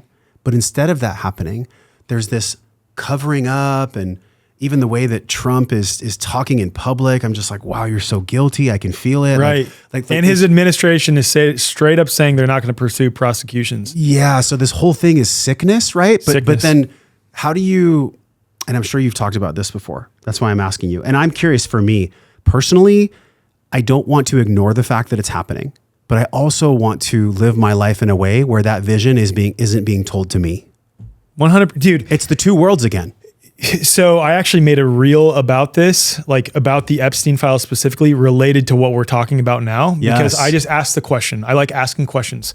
What happens when millions and millions of people who had previously parentified a lot of these figures, or at least thought at some level that these are the ones that are running society? Sure. So they're outsourcing authority and abdicating self-responsibility to them at some level, are now having to come to terms with those same people are evil, wicked, abusive pedophiles that are in some cases satanic, doing the most deplorable acts that a person could possibly do to children, no less, in mass, without the awareness of what you and I are talking about today, of the need to, okay, I acknowledge that's occurring, but I'm not allowing it to consume me. Mm-hmm.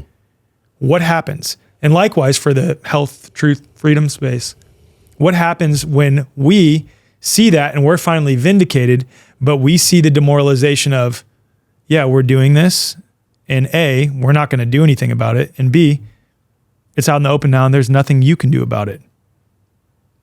What message does that send that we then adopt inside of us as some sort of belief system that we then possibly perpetuate in reality?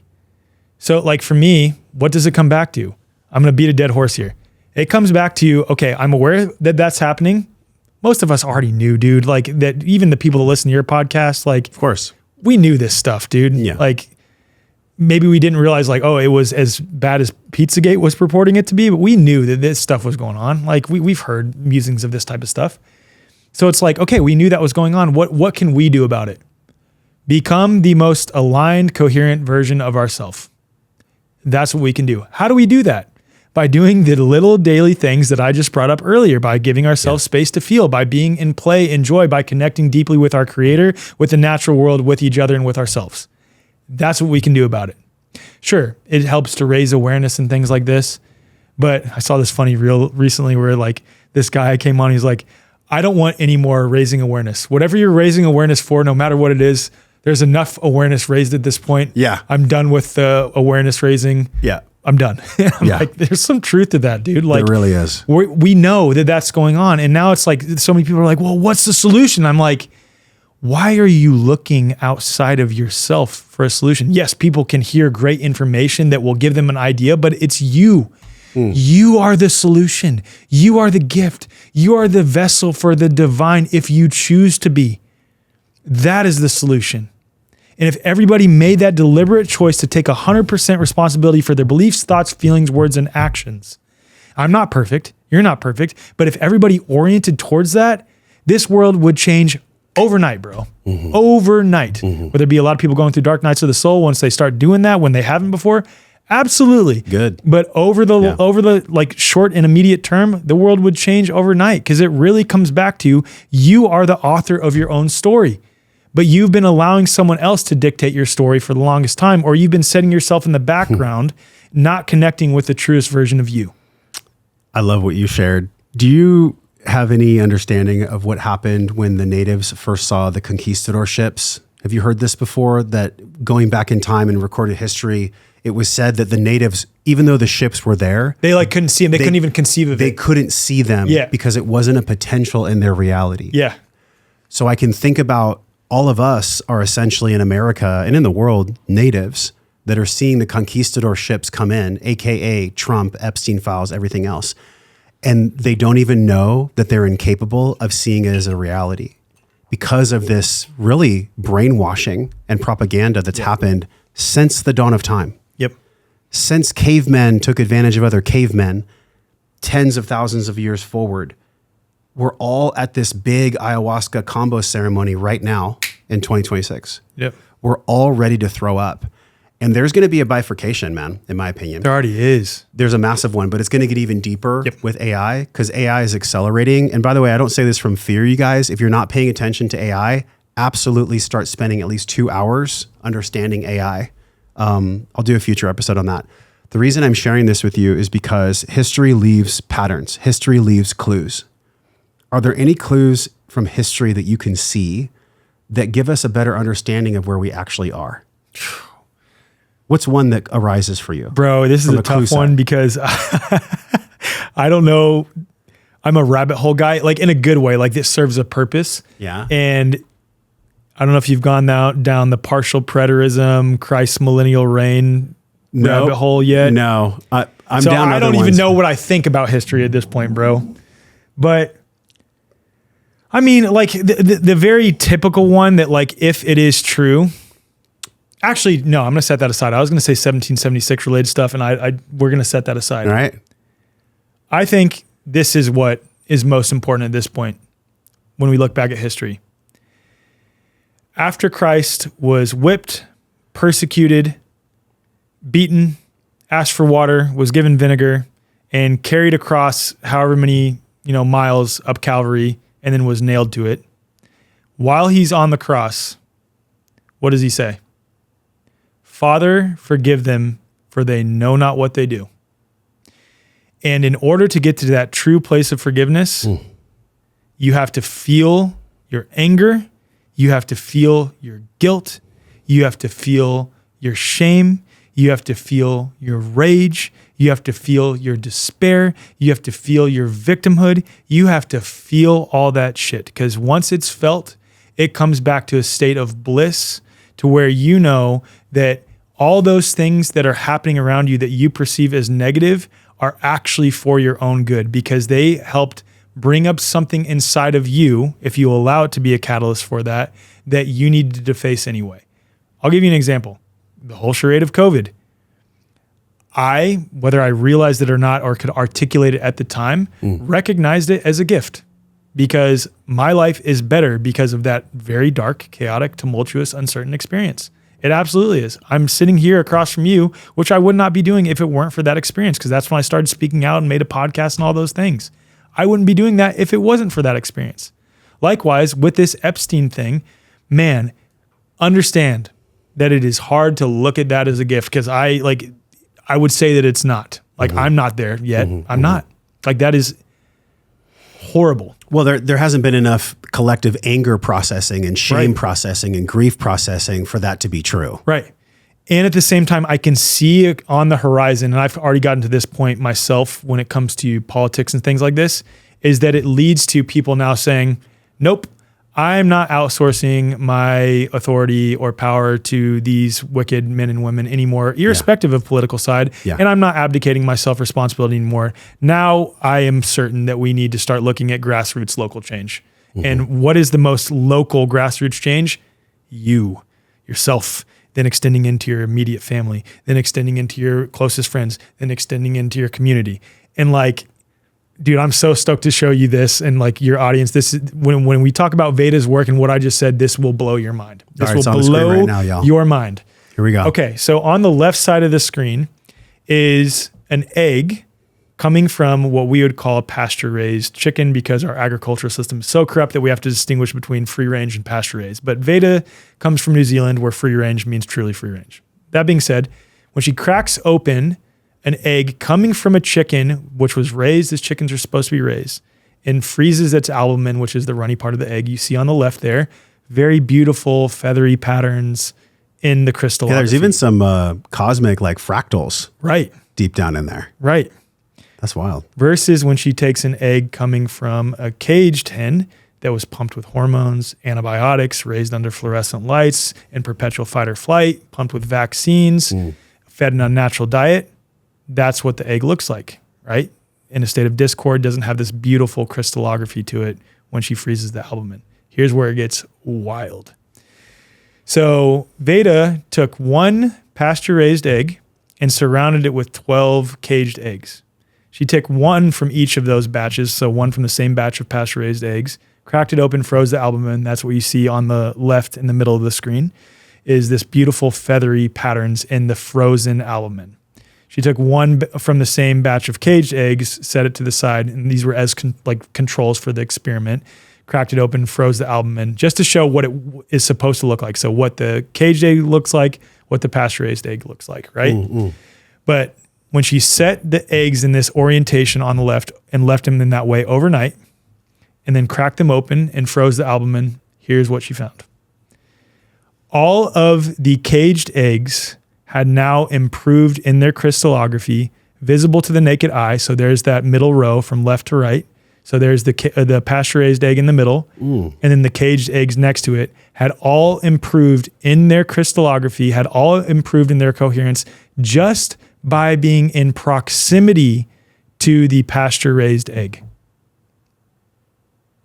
Well, it's pretty clear to me that something that vibrates in coherence, that's high vibrational, can actually create different realities in different organisms around it. That's the take home for me on this. That's it. Beautiful. That's exactly that's it. Literally That is exactly it. And David Hawkins talks about this exact same thing. One person vibrating at, I think I have it here actually. He says, one person vibrating at love can counterbalance 750,000 people below level 200. One operating at peace can offset 10 million people below 200. One operating at enlightenment can neutralize the negativity of 70 million people below level 200. And like a lot of people have said, well, how did he get those numbers? And like there may be an argument there, and that's fine. But what this egg thing is showing us with respect to Veda's work points us to that if we come into coherence ourselves, if we connect deeply with ourselves, if we do those little things that we've talked about this whole episode consistently, we act as that point of coherence that alters the nature of this experience itself. And we actually have some experiments that have done related to that. So there's this thing called the Maharishi effect. So I shared mass psychogenic illness, mass social contagion, which I've heard of this. Would say belief, thought, and feeling for the negative, so to speak, is the mass psychogenic illness, mass social contagion, that strawberries and sugar thing that I shared earlier, and the antidepressant from New Zealand. Yeah. But this can be used in a positive way, and I would say it's much more impactful. Meaning you have a much greater impact as one individual. Again, if what Veda has demonstrated with this egg thing, by the way, she did that experiment twice and got the same results again. Really think about that. The caged eggs literally changed, visible to the naked eye when frozen, just by being next to one pasture-raised egg. One. And so how does that apply to us as human beings? Okay, so in the summer of 1993, 4,000 individuals gathered in Washington, D.C. to meditate daily for nearly 2 months. The purpose was to test whether focused collective intention could measurably reduce violent crime in the city. By the end of the trial, violent crime had dropped by 23% compared to projected rates, despite seasonal trends suggesting it should have increased. The effects scaled with the size of the meditation group, and the statistical analyses ruled out all major external variables like weather, policing, policy changes, historical trends, etc. And so some context for people who are not aware of how studies go with statistical significance. A p-value is an indicator of statistical significance related to the supposed cause, like basically the correlation between the two variables, let's say, right? And a p-value 0.05 or less means a strong statistical significance. The p-value on this study was 0.00000002. I don't even know if I said all the zeros. But the point is, the statistical significance in this study, accounting for weather and all those things, was so high, meaning like the p-value was so low, that the odds that this was near chance was basically zero. Meaning that the likelihood, I wouldn't say that there's a direct empirical evidence of a causal link, because you can't isolate consciousness and then show that it produces effects. But the point that I'm getting at here, and there are countless examples of the Maharishi effect. I could get into several other studies. I don't need to belabor the point. Just know that there are countless examples of this, that a few coherent people can have such an impact on the nature of this experience, far more than we've ever been led to believe, far greater. And that's where I think the greatest way to change the world right now that seems so tumultuous and chaotic is that old saying, change yourself. In order to change the world, you start with yourself. That's it. That's all we can do at the end of the day. We can share information, hopefully that information that you're sharing has a way to actualize results for people. Yes. You know, but at the end of the day, it's you, the individual listening or watching this episode. It's you doing the little things. It's you going deeper into yourself. It's you coming back into play. It's you feeling your feelings to completion. It's you becoming the most authentic, badass, vibrant version of yourself that helps change not only you and your family and your relationships, but the nature of this reality. I feel like you just laid down a golden hammer right there. So thank you for that whole thing. You guys, there's been some amazing visuals. So if you're not subscribed to YouTube, do that now. In closing, I want to say this. The billionaire of billionaires, I forgot his name. He was being interviewed, a mega billionaire. And the host was like, what is your definition of success? This is a guy with so much money, he doesn't even know what to do with it. And he said, you know what the greatest measure of success is for me is when my children go away to school and when they come back, they want to spend time with me. So just like feel that for a moment. Because money, pursuits, fame, all these things, they're really complex for a reason because you can get them if you lie to yourself about your motivation to get them. You can actually go get them. Yeah. You really can. That's why there's a lot of billionaires that are super unhappy and that look at Bill Gates and all the craziness, right? And even all these other billionaires. You can be a billionaire and be in truth and love and be an exceptional billionaire. You can be amazing of service to the world. So my work, your work, all of our work is really to use the barometer of our wives, husbands, children, and family. And how is our relationship with them? Because I believe that is a clear indicator, if you want to talk about coherence, from your lens of water, is the water in my home and in myself and in the way in which my wife, my children, my family, is that water coherent? Is that water resourced? Is that way in which I'm living my life as a ceremony with them truly a ceremony? Or am I chasing ayahuasca ceremonies to try to find God? Because, and my heart goes out to many of our friends that are single, that are in their 40s. I do not believe, and this is just not a judgment, this is just my awareness and observation. I do not believe that we're able to have true life as a ceremony for 99.999% of the people. I guess there's probably a lot of people that come to the world and their dharma is not to have children. But for the overwhelming majority of us, this is why I believe Jordan Peterson says, find someone who you can shackle yourself with responsibility to, because you'll learn so much about yourself and you'll heal inherited wounds and you'll learn how to live life as a ceremony and to be in all the scientific ways in which you've taught us about coherence. We will learn how to actually be that with no bullshit, with no mask wearing. Go out and seek responsibility because it is the way in which there's no way I'd be sitting here with you and be able to have this tennis match fun dialogue with you of curiosity unless I became a father. Amen. Having children literally saved and shaped the fabric of my life because it taught me all the ways in which I wasn't free within myself. And all the ways that I'm not free are just conditioning. So I'm saying this isn't a message of hope. This is a message of truth. This is a message of reality, the reality that we're creating from our beliefs, thoughts, and actions. So let people know where they can play with you and be in your ecosystem and be in your world. Y'all join me at Confluence this year. Let's start there. Because you said play, that's immediately where my mind jumped. Because, where's Confluence at? So Confluence is just outside of San Antonio, Texas, on a regenerative farm. All the food served during the event is grown or raised on site or by local farms by professional chefs in a full-scale restaurant on site, by the way. Oh, yeah. And it's April 23rd through the 27th. If you use code Josh Trent at checkout, you'll get 10% off your tickets. Nice. Okay. Come join me, guys. It's the week of my birthday. That's my birthday week. Dude, you're going to love it, and I know you will. Like, I am fully convinced you could plop any total quote unquote normie, just for lack of a better term, in there. And by the end of that experience, you're like, wow, these people are rad. This is incredible. I want to learn more about this stuff. Yeah. So it's broken up into workshops. We have workshops running throughout the whole event. We have talks on a variety of topics. This year, some of the things we talked about will be discussed. We have Catherine Austin Fitz also talking about digital IDs and stuff like this and what to do about it. Most importantly, solutions is what we're focused on. And then we have music for 3.5 to 4.5 hours at the end of every night. We have various DJ sets, house music. We have a few conscious hip hop artists like Dub FX, who's had a massive following across the world.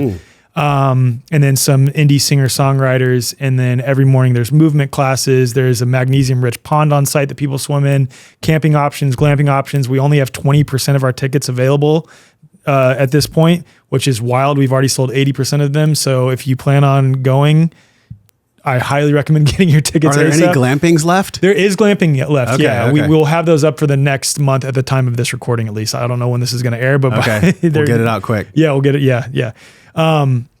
I cannot recommend it enough. Obviously, like, people share about in-person events all the time. Yeah. I got to say, though, one thing, we struggled on how to market Confluence at first because you can only say like-minded community and health and freedom and consciousness so much and healing. Yeah.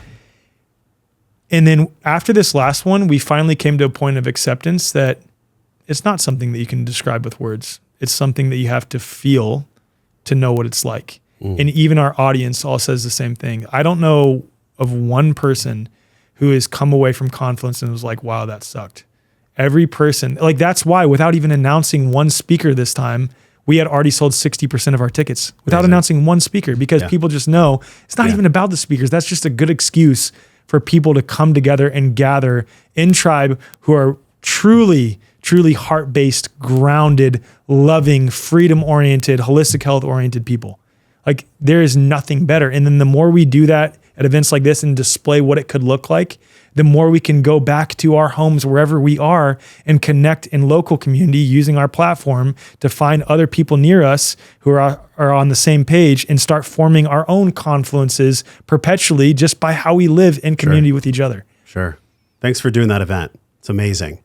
We're also online. Online's a great catalyst. Great catalyst. Right? Like, we have 1,000 members in our tribe. Like, let's go. That's great. And we're growing. There gets to be, the way I see it is there's no competition when it comes to abundance. None. Like, one of the most famous speakers out there, Bob Proctor, he said, you take from abundance and abundance is still there. And I love that, because whether you resonate with me, whether you resonate with Alec, whether you resonate with freaking the hundreds of thousands of Joshes and Alecs that are needed in the world right now, I think it's easy for people to forget how massive the planet is. Right. Oh my God. So what I'm saying is, when it comes to abundance, there's no competition. So however you resonate, to go around and be around people where you feel more coherent, good. Amen. Great. Right? So thank you for being my guest, man. Dude, thank you for having me. It was an honor, man. I really appreciate your maturity, the way you articulate thought, and just your realness. You have a very authentic presence to you, and you chose a path after a lot of trials and tribulations that would have fucking bankrupted someone emotionally, and you chose a different path. So thank you for being the way forward, man. I appreciate your presence in the world. I'm so grateful. Thank you for having me, man. You're welcome. You guys share this podcast. Share this podcast with somebody that's struggling, that does not have to struggle anymore. The struggle bus can stop, is what I'm saying. So much I loved on this episode. There was a lot of visuals here, so make sure you're subscribed to our YouTube, and also head over to liberatedlife.com. This is where you can get so many beautiful tools to guide you through a 10-day process of understanding you, such that you don't have to be in war with yourself anymore. So until Alec and I see you on round 3, where we go deep into virology, oh boy. I'm wishing you love, wellness, but most importantly, peace and power. You cannot have real power unless it comes from peace. We'll see you next week.